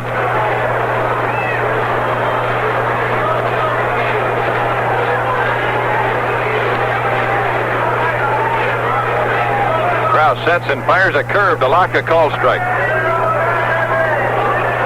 Lou Krause, 26-year-old, highest paid bonus boy in the history of the Oakland A's, and one of the highest paid in the American League. Only Rick Reichard that I know of ever got more money than Lou to sign. Fastball misses inside.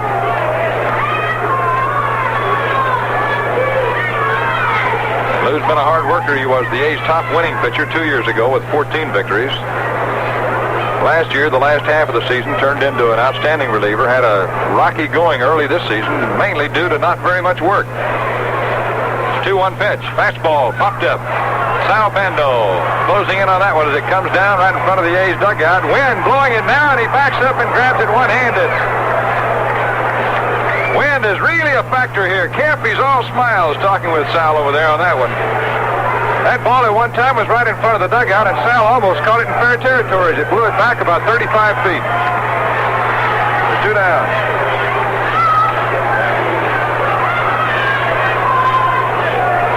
Here's George Scott, big third baseman for Boston. Left-hander Bill Landis throwing out in the bullpen for Boston, which means we'll get him next. Meantime, still reeling under the onslaught of the young Oakland A's, who scored 21 runs here yesterday. There's a bouncer through the middle. That goes into center field. Scott's got a hit. George Scott is on with a single. With 1 out, here is Russ Gibson, the Boston catcher. You know, this is the day they say don't send your laundry out until June 16th if you're in the big leagues. You may not be there when it comes back.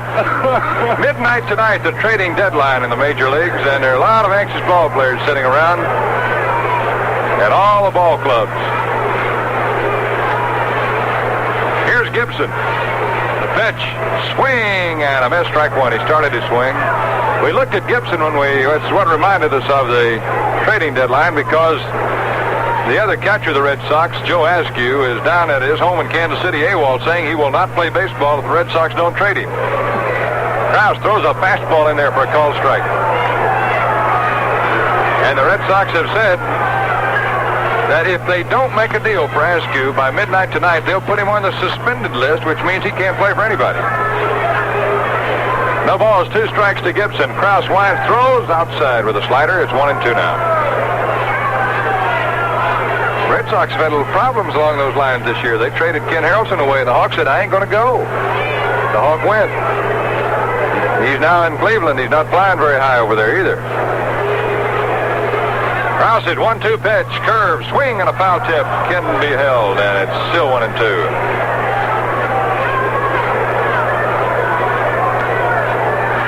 Haney's going out to talk to Lou Krause.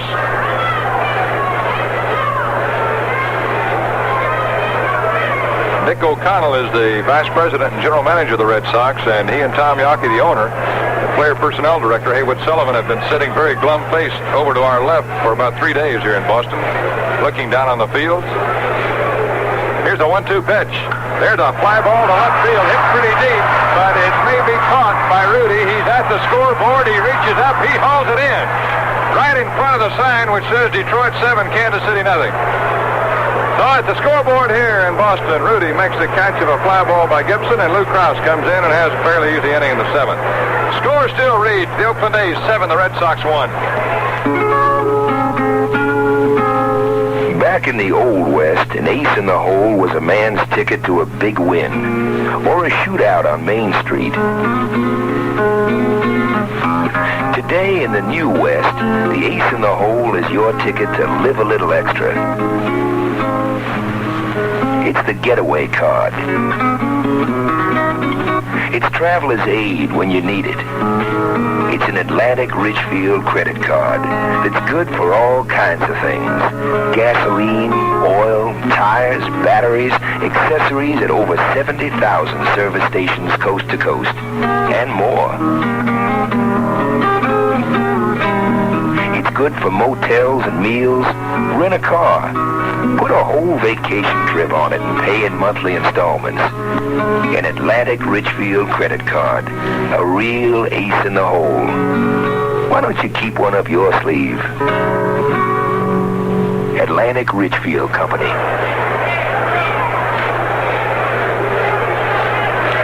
Got a new pitcher coming on now for the Boston Red Sox. He's Billy Landis, a left-hander. While he's in here, Big Al will catch you up on that scoreboard we talked about a minute ago. All right, in the National League, Chicago playing a doubleheader at Cincinnati. The first game was won by Cincinnati over Chicago 7-6. And the winning pitcher in the ball game was Reagan, losing pitcher is Reagan, whose record is now 7-3. Carroll was the winner in the ball game. Santo and Perez hitting home runs. In the second ball game, it should be Nye going for Chicago against Arrigo or Cincinnati. Montreal, San Francisco, first game of the doubleheader. At the end of 3.5 innings of play, our report is that San Francisco is leading at 3-2. Stoneman pitching for Montreal and Perry going for San Francisco. McCovey hit his 21st home run in the first with 1 on for San Francisco. Atlanta-Pittsburgh going into the 9th inning. It's 6 for Atlanta and 4 for Pittsburgh. Reed, Doyle, and Upshaw all going so far for Atlanta. Bloss, Moose, Hartenstein, Walker, and Marone, though, all been on the mound for Pittsburgh. No home runs have been recorded. Rockers hit a home run for St. Louis in the 7th with 1 on. And Gibson pitching the ball game for St. Louis, and Wilson pitching for the Houston Astros. The ball game is tied up at 2-2. Philadelphia and San Diego should have Fryman on the mound going against Kirby, and New York and Los Angeles it should be DeLevo and going against Drysdale. Well, that's everything in the National League. We'll catch up with the American League in just a moment. Monty? Okay, Dick Green will lead it off now for the A's. Greeny without a hit today, but he's taken about 4 away from the Red Sox. Pitch is inside for a ball. Besides his incredible play in the early inning to stop a ball, the second inning. No, it was the 3rd inning. Here's a pitch. Greeny swings there to drive to deep center field. That ball is going to at least hit the wall. It is off the wall. Greeny goes to second base as Smith plays it. He missed a home run by about 1.5 feet. There's a yellow line drawn out there on the big monster wall. And if that ball would have hit 1.5 feet to the right, it'd been a home run. Greeny gets his 5th double of the year, a line shot. Now there's another case of a home run in a lot of other ballparks, but not this one. But Green, besides his incredible play we started to say, has these left-handed Boston players, these batters down to a T, and that's part of being a good second baseman, knowing where to play. He took base hits away from Jones, Yastrzemski, and Smith by standing where and LaHood playing deep out in right field. Here's Larry Haney hitting a foul ball out of play. Larry tried to hit that ball to the right side of the infield, and you could see him going that way. A's leading 7-1. They've had 10 hits here this afternoon. Campaneris has done his thing twice. He stole 2 bases. Reggie Jackson has done his bit. He hit a home run and a double and a triple. And he'll come up one more time, I believe, in this game. Here's a pitch to Haney. Curve in right on him for a called strike, 0-2. Jackson got a chance to hit for the cycle. He doesn't get many singles.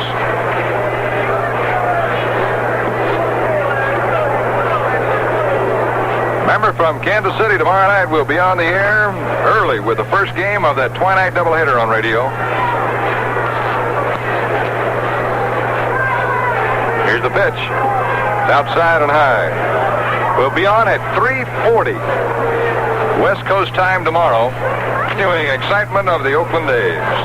3:40 tomorrow, 5:10 on Tuesday, and 5:10 on Wednesday. We'll televise both the second game tomorrow night and the game Wednesday night. Here's the 1-2 pitch to Haney. Fouled off. Landis realizes that Larry's trying to hit the ball to the right side, and he's throwing everything right in on him now. Boy, that Green's missed 2 home runs here by a total of less than 3 feet the last 2 days. Well, it's good to see him coming back and really hitting that ball on the nose, Monty. He'd been in a batting slump, and I know it was bothering the young fellow, but he's looking pretty good at that plate right now. 1-2 count on Haney. The pitch. Ground ball left side of the infield. Picked up by Petrocelli. He throws to first base, and Green goes to third. There's the throw. He slides safe. Hits that base running by Dick Green. Rico Petrocelli has been lobbing that ball all day, and I've got to figure that Green, who's a very heads-up player, notices a lot of things like that. Started to third base just as soon as he saw Petrocelli pick that ball up, and Petro was right in front of him when he threw it. So Haney moves his man up anyway. Landis did a pretty good job on Larry. Now with Green at third base, here is Lou Krause, who hit a 2-run home run to break up Friday night's ball game. And he hit it on the first pitch thrown.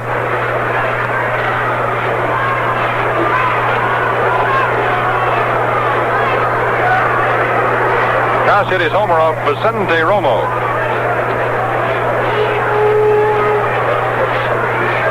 Red Sox pull their infield in. Here's the pitch. Swing and a miss on a big curveball. Strike 1. Greeny really went scurrying back into third base as Krause missed that one.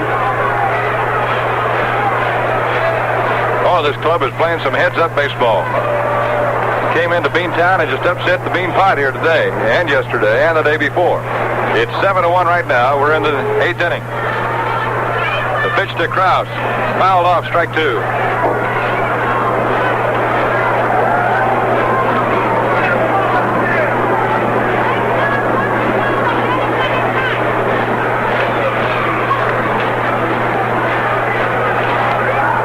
Is on in relief of Jim Nash, or by Schofield. Good to see that big guy come back, and I believe now he's got to be ready. Landis 0-2 pitch to Krause. Fouled off. Tomorrow night in Kansas City, it'll be Catfish Hunter and George Lazarik. On Tuesday night, Chuck Dobson will pitch in his hometown against the Royals. And Wednesday night, John Odom will be the guy who pitches the getaway game for the A's. Which means that Nash will more than likely open up for the Athletics at home on Friday night against the Minnesota Twins.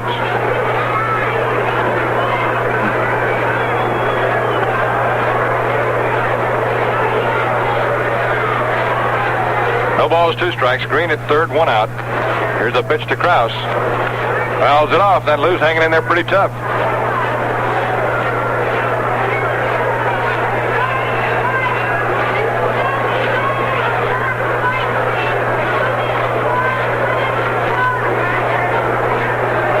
7-1. The Oakland A's are leading.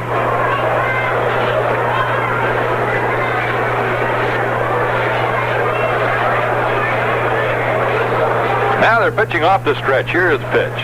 Krause hits a foul ball out of play again. Landis is not wasting any, and Krause is making contact with about everything in there.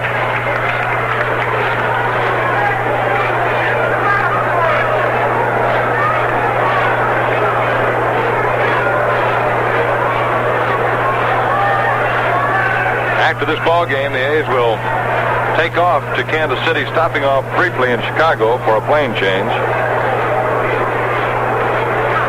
Landis pitching to Krause again, high for a ball.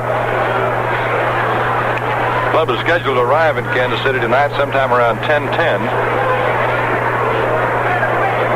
Take a night's rest and get out that ballpark very early tomorrow. That doubleheader will be starting early afternoon. About 6 o'clock, early afternoon Bay Area time. Landis pitches again. Ball 2, it's outside.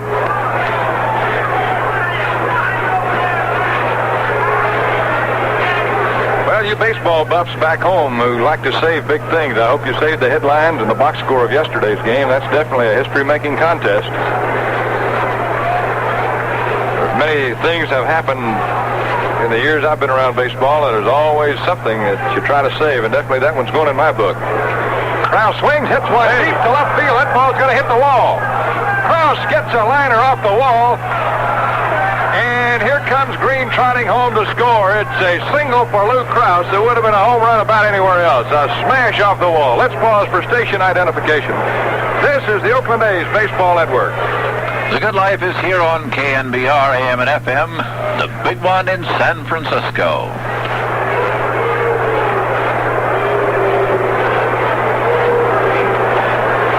Well, how about that, sports fans? That Krause has swung 2 times in this series, hit a home run, and now a single to score a run. Here's Campaneris. He swings, fouls it off. Well, Krause is one of many pretty good hitting pitchers the A's have. Catfish Hunter could be used as a pinch hitter, and so could Lou Krause if you needed him and not be embarrassed at all. Paul Lindblad's another one. Lazarick. Campy fouls it off. He's trying to go to right field. Yes, sir, Lazarick came in there, got a couple of hits his first time around. Jim Rowland keeps telling the guys in the pitching staff that he's a hitter. He hasn't had a chance to show it yet, so I got to believe him.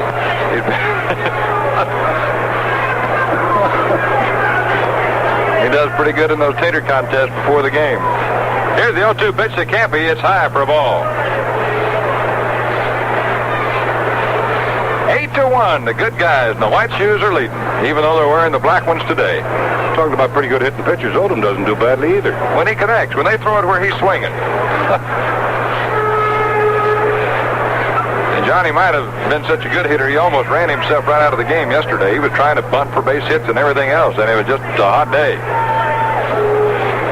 1-2 pitch. Campy lines one towards left field. That's going to be another base hit. Campaneris is on. Krause goes to second and holds on.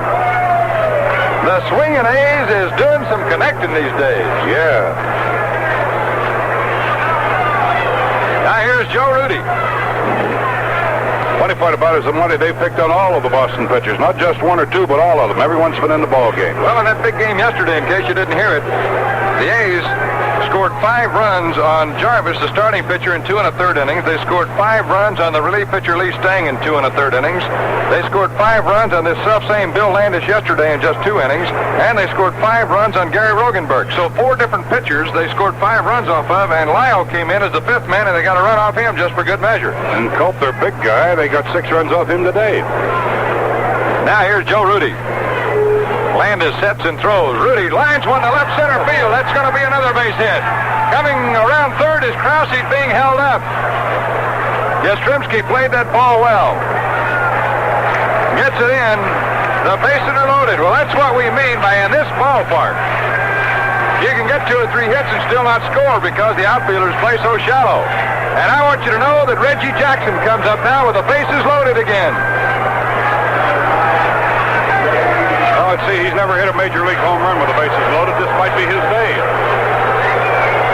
As they announced Jackson, who came up 3 times yesterday with the bases loaded, Jackson knocked in 10 runs in that game.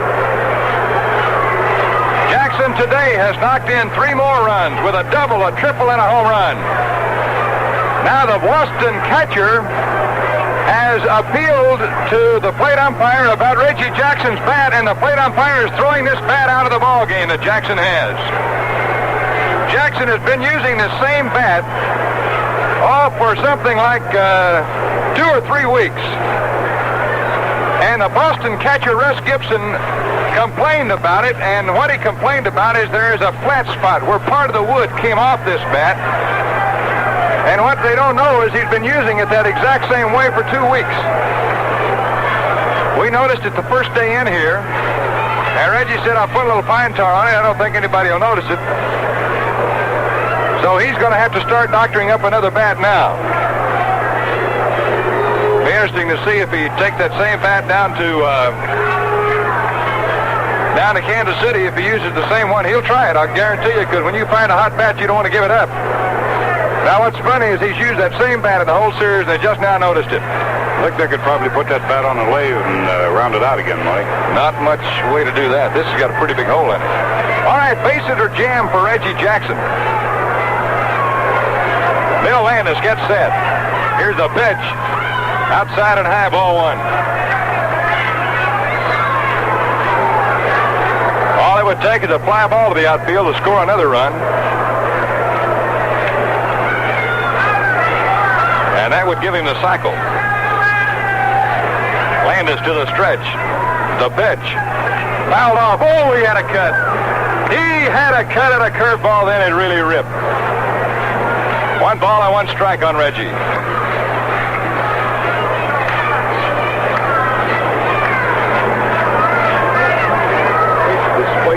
I've seen guys who are hot at the plate.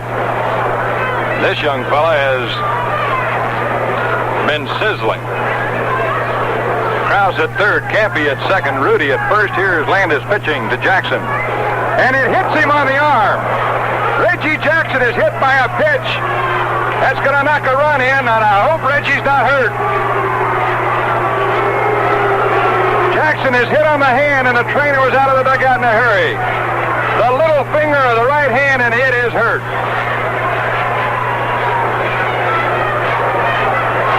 Landis threw a fastball at Jackson and hit him with it. They've already signaled the bullpen for another pitcher to come in.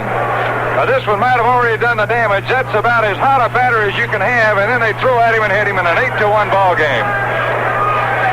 So Jackson gets a run batted in the hard way. I'll tell you something. He's not brittle. Listen to the hand. This is because Jackson's staying in here.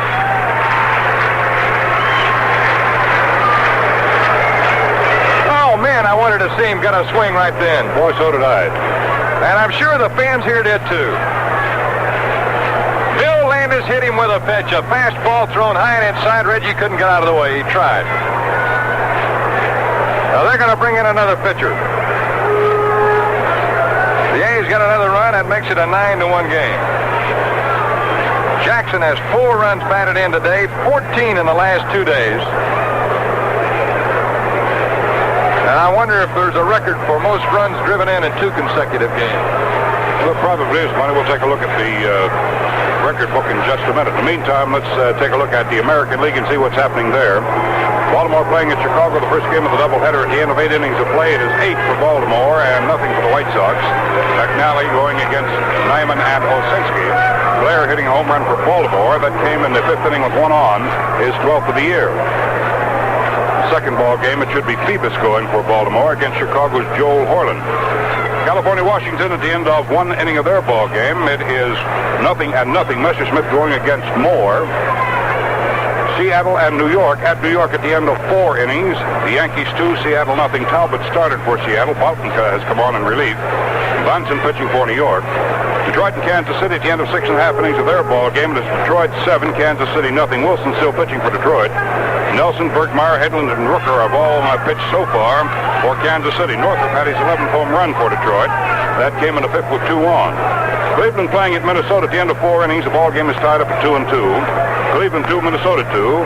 Hargan pitching for Cleveland and Boswell going for Minnesota. So that's everything right up to the minute. Monty, how about the new pitcher? The new pitcher is big 6'7" Gary Rogenberg. He'll be throwing to Sal Bando. He's been in a little bit of a slump himself of late. Sal's up there with the jackpot loaded for him now. Bases are full. Here's the pitch. Curve is way outside. Ball one. Rogenberg didn't come close to the plate on that one. Boy, I'd love to have seen that Jackson get a swing that time. Here's the 1-0 pitch to Bando. Inside, that one almost hit him. Rogenberg's wilder than a March hare right now. This is the top of the 8th inning of a 9-1 game. Oakland pouring it on the Red Sox after beating them 21-7 yesterday. Here's the pitch. Bando hits one out of here. That's going to be a grand slam. He's going. Bye-bye.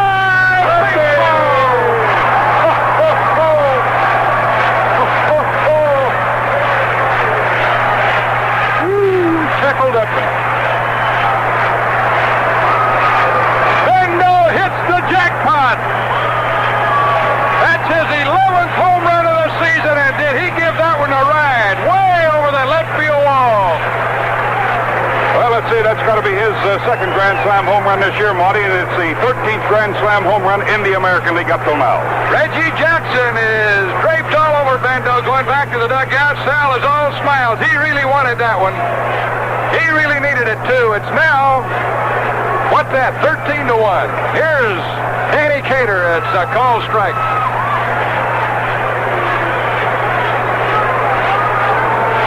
Oh, the A's have got some guys hitting them with a sax jam. Bando's had 2 grand slammers this year. Monday's had 2. Here's a pitch to Cater. Curve outside for a ball. Well, I think you could say that the captain saw his teammate knocked down when he had a chance to get the grand slam, and he came up and filled in for him. Well, we got a fight going on in the stands right now, too. Here's a pitch to Cater. High pop foul ball over towards the Red Sox dugout. Chasing it, Dalton Jones. The wind drives it down right into his hands. He makes the catch. So after Danny Cater had 3 hits in a row today, they finally stopped him.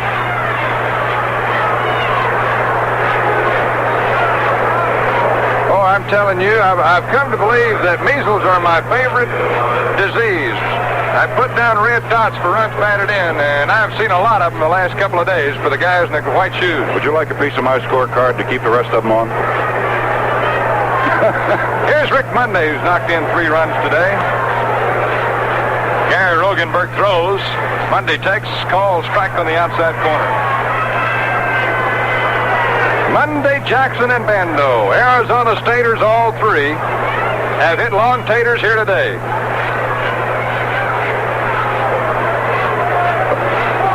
Here's the pitch, and that's low for a ball. We got to check that record book, Al, on the most runs scored in 2 days.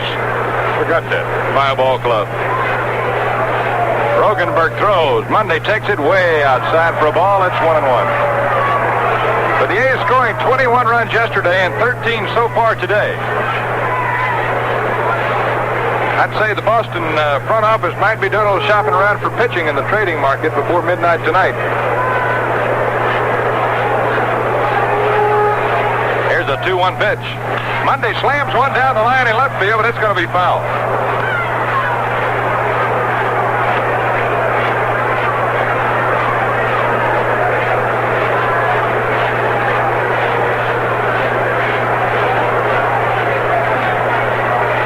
Bill Landis with 5 runs here again today. The A's have scored 10 runs off their former teammate in 2 1/3 innings of pitching the last 2 days. Here's a 2-2 pitch. Monday swings, hits one towards left field, pretty high, pretty deep. It is going to hit the top of the wall. Bouncing back towards the infield. Monday round second, too far, gets back, safe.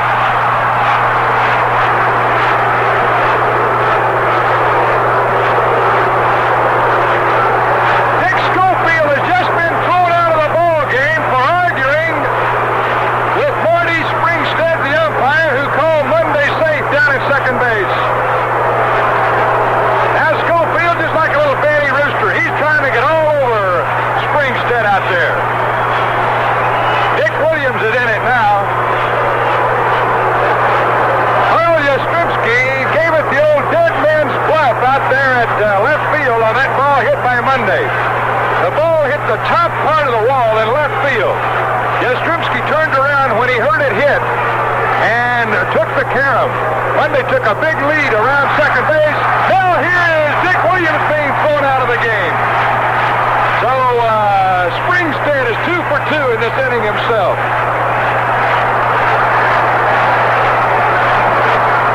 He's going to get his final money's worth. Springstead, the first base umpire, went down to second as the trailing umpire to call that play. Yastrzemski threw it back into second. Schofield put the tag on Monday, but Rick, who's pretty tall, had stretched out and grabbed the bag. Now Dick Williams is still walking around in circles out on the field. I don't know where he's going now. He's been kicked out of the game. They're calling Red Flaherty in. Well, you know, to save all the slaughter, Williams should have been kicked out of here about 5 innings ago. He wouldn't have had to stay around and get so mad. Monday has had a double home run today. The A's have had 15 base hits in this ball game to go with their 25 yesterday. Williams still appealing with the third base umpire, Red Flaherty, who's the chief of this crew. They've got Mike O'Brien in at second base now as Schofield's been kicked out. Schofield's still down in the dugout yelling out at Marty Springstead. I thought that Monday had a home run for a while. Well, Williams getting a cheering ovation from the Boston crowd. That's all they've had to cheer about today.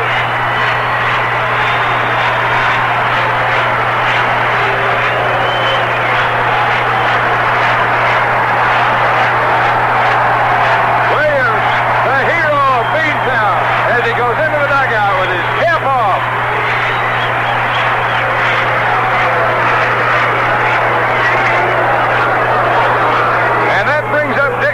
Started this inning with a line drive double off the center field wall. Mercy, the swinging A's are having some days. All right, Greeny comes up with Monday down at second. There are 2 down. There goes some white towels thrown out of the dugout onto the field by Dick Williams. Well, it's a little late to throw in the white towel today. You're behind by 12 in the 8th. Rogenberg to the stretch. Here comes the pitch to Green. Curve in there for a call strike.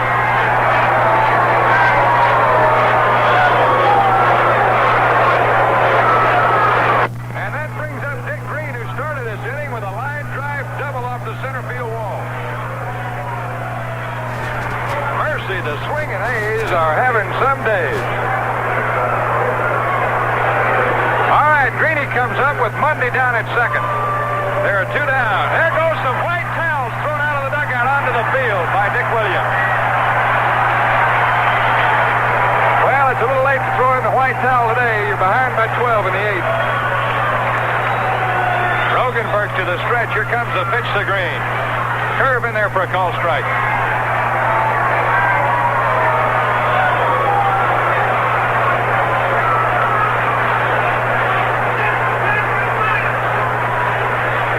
Big left-hander gets set. Here's the 0-1 pitch. Fouled off, strike 2.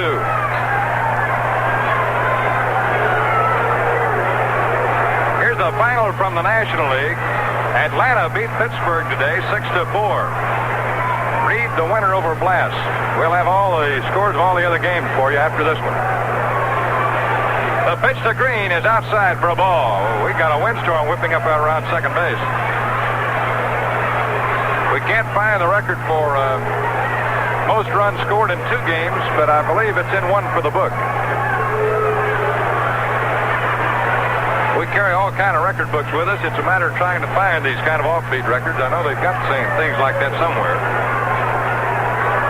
1-2 count on Dick Green. Here's the pitch to him. Outside, 2-2 now.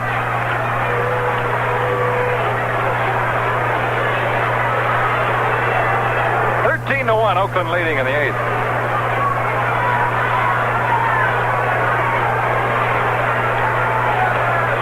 Here's the pitch. Green swings and misses. Now he's arguing with Stewart. He thought he held up, but Stewart said he went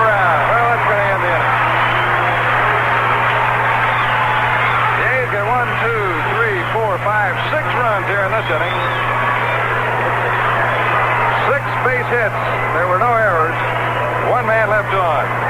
The score now, going to the last of the eighth, is the Oakland A's 13 and the Boston Red Sox 1. You can keep the date and the opponent of every game right at your fingertips with an official 1969 Oakland A's game schedule card. It's absolutely free from any Richfield service station. If you want to see a big Oakland A's game, and we've got a lot of them, if you want to see it live or catch their exciting games on radio or TV, you can with an official 1969 Oakland A's game schedule card. It's so convenient, fits right inside your wallet, and it's absolutely free. So today or real soon, pick up an official Oakland A's game schedule card free while they last at any Richfield service station. Well, we're going into the last half of inning number 8 in a ball game that really has been broken wide open again here by these young fighting Oakland A's.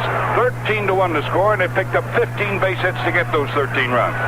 The Red Sox have 1 run on 5 base hits and 1 error going into the last half of the 8th inning. So it's sort of been a shambles as far as the A's concerned. They've really been exerting a lot of power here and showing the wares to the faithful here at Fenway Park in Boston. We're getting ready now for the last half of the inning. Here's LaHood coming up to bat. Here's Monty. Okay, Lou Krause out of the mound. The pitch to LaHood.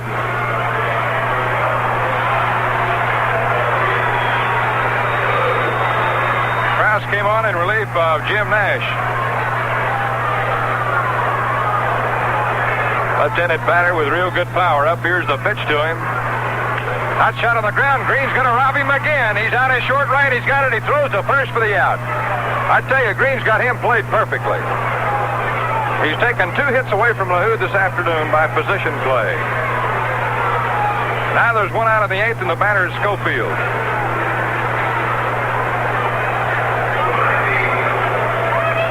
Well, Schofield was kicked out. This is going to be O'Brien.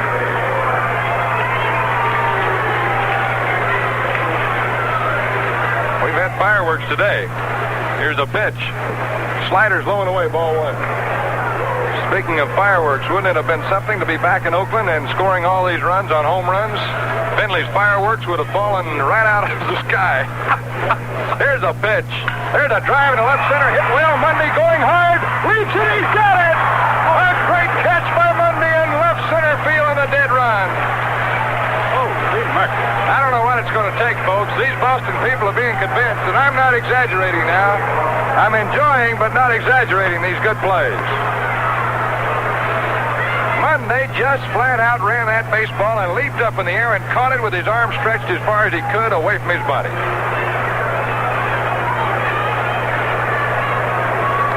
Now there are 2 down, and here's Dalton Jones. Curve is low for a ball.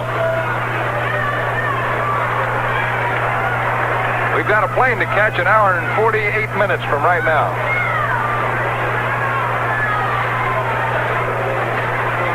Here's a pitch. Outside for a ball.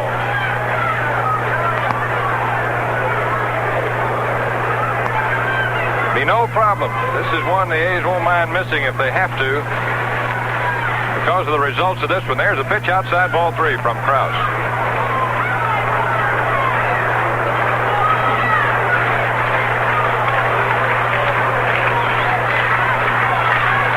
No strikes. There's a strike right down the middle. That Lou, in the last 3 times out, has really been throwing hard. He did not have a good fastball for a while, but he's got one now. Incidentally, Kubiak's in as short for the A's in place of Campaneris now. There's a fly ball hit in the air to right field. Jackson going back right up in the corner. Holding up now with room to spare. He grabs it. It's 3 up, 3 down in the 8th. We go to the top of the 9th inning. The score is the A's 13 and the Red Sox 1. You use Richfield Imperial Boron because there are many roads you have to travel. Oh, you like the routine things, all right. The work and the leisure that follow you along your life from day to day, but because you want more out of life, there are many roads you have to travel. Roads of freedom that let you come and go, to get away from it all. Roads to new people, new ideas, new places, and because you like living a little extra, you climb mountains or you ski. You sail boats or kites and skin dive and hike and meditate and hunt or fish. And you fill up with Richfield Imperial Boron, the big mileage maker with the best mileage in every tank full. Better mileage to help you live a little extra. Richfield Imperial Boron. Use it because there are many roads you have to travel. Now to the top half of inning number 9, and it's quite a ball game we've got going here with the Oakland A's out in front for 12 runs. The score is 13-1. Oakland 13 runs, 15 hits, 1 error. Boston 1 run, but 5 hits off the combined pitching of Nash and Krause, and they've committed 1 error. Burke out on the mound now, ready to pitch into the top half of inning number 9. You all set for the rest of the fiasco, Mr. Moore? Let her rip. Okay, Ripper. Larry Haney, who is one of the A's players without a base hit today. I think he's the only one without a hit in the game. Larry's looked real good behind that plate. He's 0 for 4 here this afternoon. 15 hits, Oakland today, 25 hits yesterday, 21 runs yesterday, 13 runs today. There will be days, and you mark it down, when we'll saying, oh, if we just had 2 of those we had up in Boston. Yeah. Here's a pitch to Larry. It's a call strike. I don't know if I've had more kick out of the great defense or the offense in this series. I think defensively it's been the greatest I've ever seen. Haney hits one in the air to left field. Right on the warning track, Yastrzemski makes it over the shoulder catch. 1 out in the 9th. Here's Lou Krause, who got a base hit off the wall and left in that big 8th inning. The highlight of which was Sal Bando's second Major League Grand Slammer. Hit the first pitch thrown to him by the new pitcher. Here's Krause, swing and a miss, strike 1. 25,733. Here's the 0-1 pitch. Krause fouls it off. Strike 2.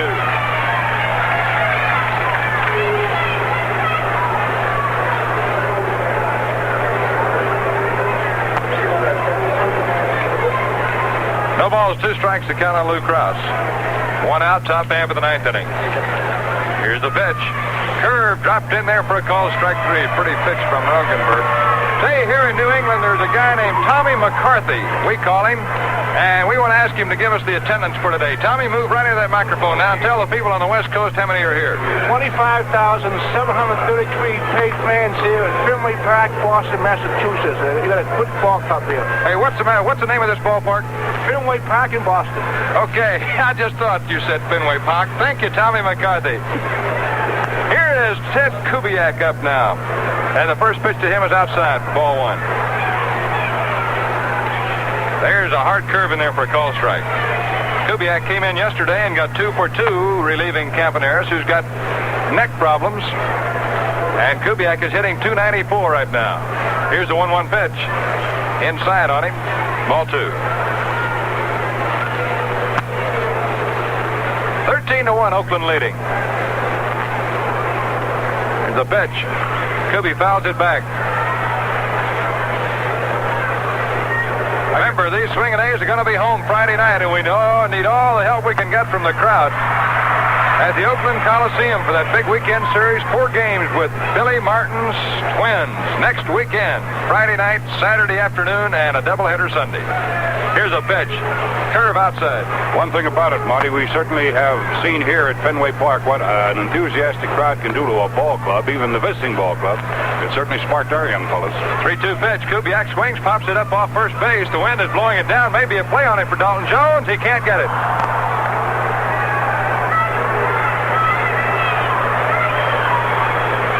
Yes, sir, these Boston fans and our players commented last night again.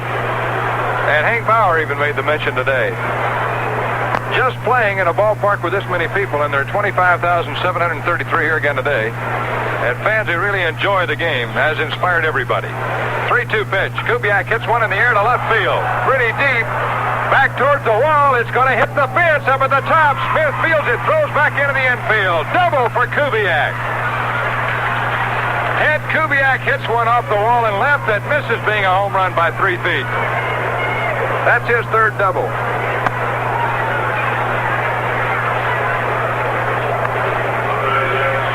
For the A's, hit number 16, if my computer is right. For the 8th day in a row, Campaneris had 2 hits before he left the game. Now here's Joe Rudi, who's had 2 today. Rogenberg pitches.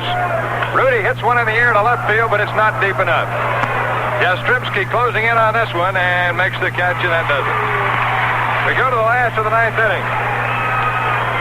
And it's Hold'em Lou Krause time.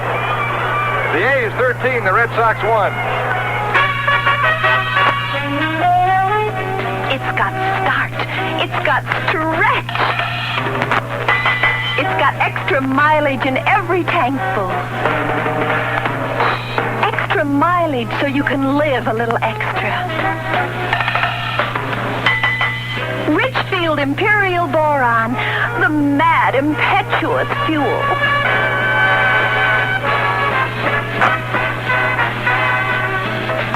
It's got zip, and it's got depth, and extra mileage in every tankful so you can live a little extra. Richfield Imperial Boron, the big mileage maker.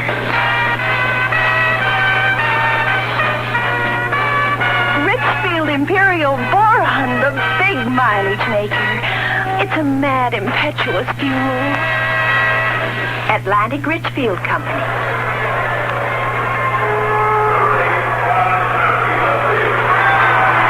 Lou Krause to the mound now to pitch to Carl Yastrzemski in the 9th inning. Left-handed batting right fielder, or left fielder for the Red Sox. Here's Krause's pitch. Called strike, it's in there. 13-1, the Oakland A's are leading. They're going to sweep this series against the hot Red Sox. They were hot till we got here. Here's the pitch. And that's outside for a ball.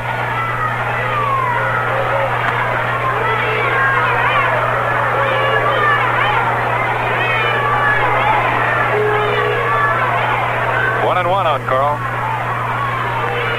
The pitch to him. Curve dropped in there. Beautiful strike. It's 1 ball, 2 strikes.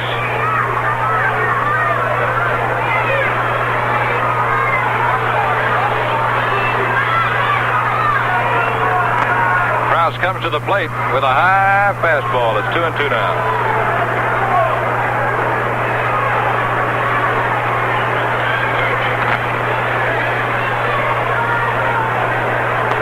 Leadoff man for the Red Sox here in the 9th. Smith and Petrocelli will follow.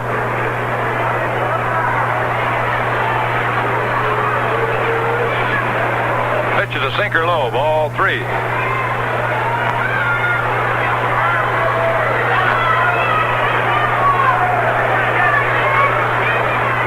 Full count on Carl Yastrzemski.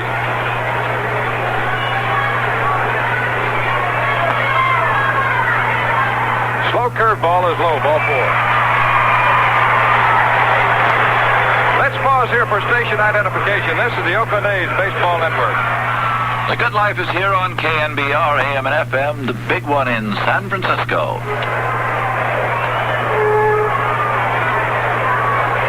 That's the first walk issued by an A's pitcher today.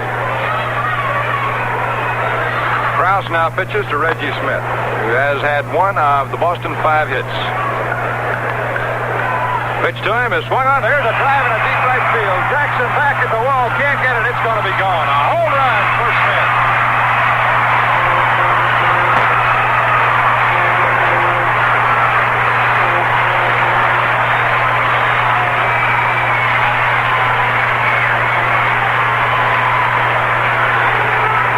Switch hitting Reggie Smith of the Red Sox hits his 10th home run of the season.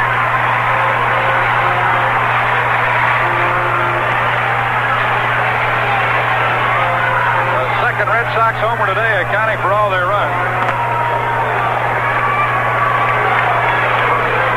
It's now a 13-3 game, nobody down, and here's Rico Petrocelli.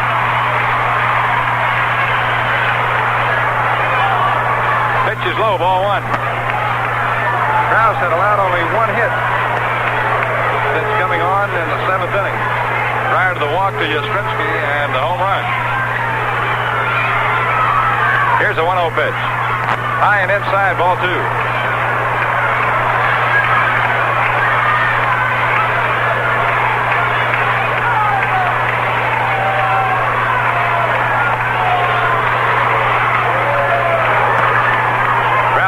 again. It's a called strike, 2-1.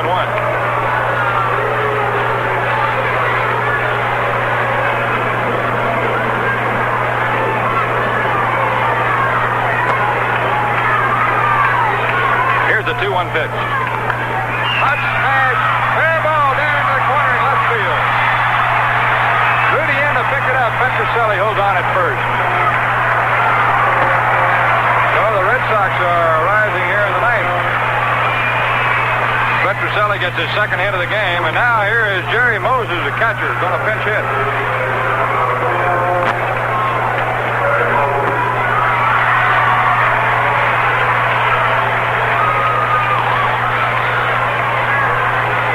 Moses pinch hitting now in the ninth inning. A big guy, right-handed hitter. He's hitting .371 with 2 homers. Curveball hit on the ground to Kubiak. He's got it, flips it to Green for 1, over to first. Bad play, no double play. Bad throw. Greeny's throw was off a little bit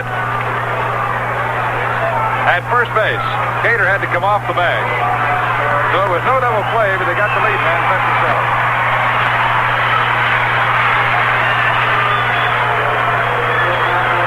One out here is George Scott. Kubiak had to go well off to his right that time, and that gave Petrocelli a lot of time to bear in on Dick Green at second by the time Kubi got him the ball.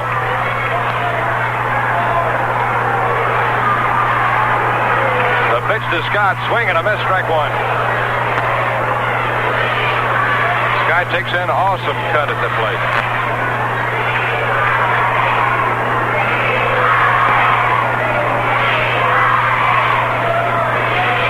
Here's the pitch. There's a drive to left field, rising as it goes, and it's going to hit the screen, a 2-run homer.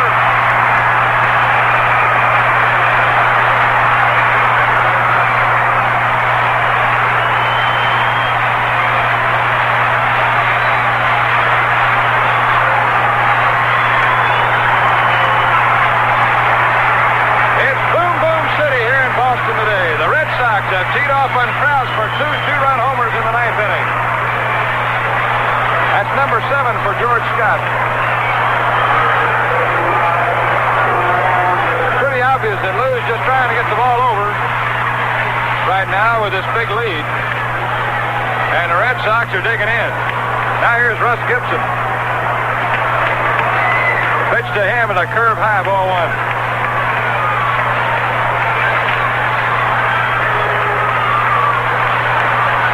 13-5 the score. There the ball popped up on the infield. Green and Kubiak and Bando are all in on it. It's going to be Kubiak. He's got it. 2 down.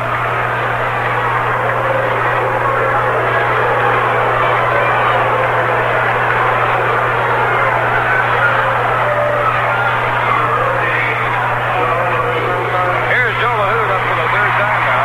He has lined out deep to second twice.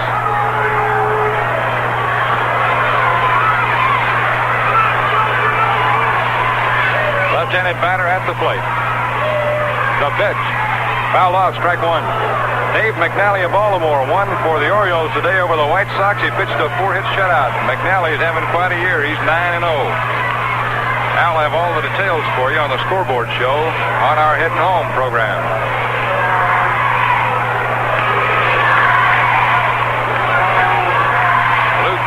To the wide. Here's the pitch.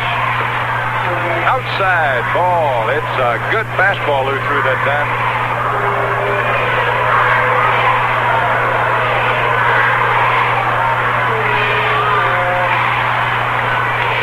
Here's a 1-1 pitch. Curveball, rip foul into the crowd. Ooh, look out. That one was a low liner right out over the right corner of the Red Sox dugout. It's 1 ball, 2 strikes. The A's have Marcel Latchman and Paul Lindblad throwing out in the bullpen. Now check it. That's Jim Rowland out there. 1-2 with 2 down. Krause's pitch. Sinker calls strike 3, and the old ball game is over. Lou Krause gets the last out of the inning. And a long, hot, thrilling series in Boston is over, as our A's have won 3 in a row from the Red Sox. Final score, Oakland 13, Boston 5. Al, all I got to say is happy day. Yeah, how about that? Here's the line score for today's Oakland win. The A's 13 runs on 16 base hits. They committed 1 error and left 7 men on here in this one for 25,733. Boston picked up 5 runs on 8 base hits. They had 1 error and there were 4 men left on. Krause gets his 4th save in relief, and Nash gets his 4th win. So Nash's record is now 4-3, and Krause with his save is an 0-3 on the year and his 4th save. Culp, the starting pitcher for the Boston Red Sox, loses the ball game. He pitched 4 1/3 innings here. His record is now 9-4. The big blow hit in the ball game was Sal Bando, 2nd Grand Slam home run of the year. He got it in the 8th inning, his 11th, and drove in 4 runs for the ball club. He's now 33 runs driven in. So, all in all, I'd say it was a pretty hot series as far as the A's are concerned here with the Boston Red Sox. It wasn't figured that they would be able to do that. They had hoped for 2 of the 3 games, but they kept rolling right on. And it is now, in the 8 ball games played on this road trip, they have won 6 and have lost 2. Well, it's been a great trip so far. We got 4 more big games to go down in Kansas City starting tomorrow night. I know this ball club's anxious to get in there. It'll be Catfish Hunter, George Lazarique tomorrow. And our heading home show, which we're going to have to get started here pretty quick in order to make that airplane out. We're going to have Rick Monday with us tonight. Yes, sir, the final score, Oakland 13 and Boston 5. We hope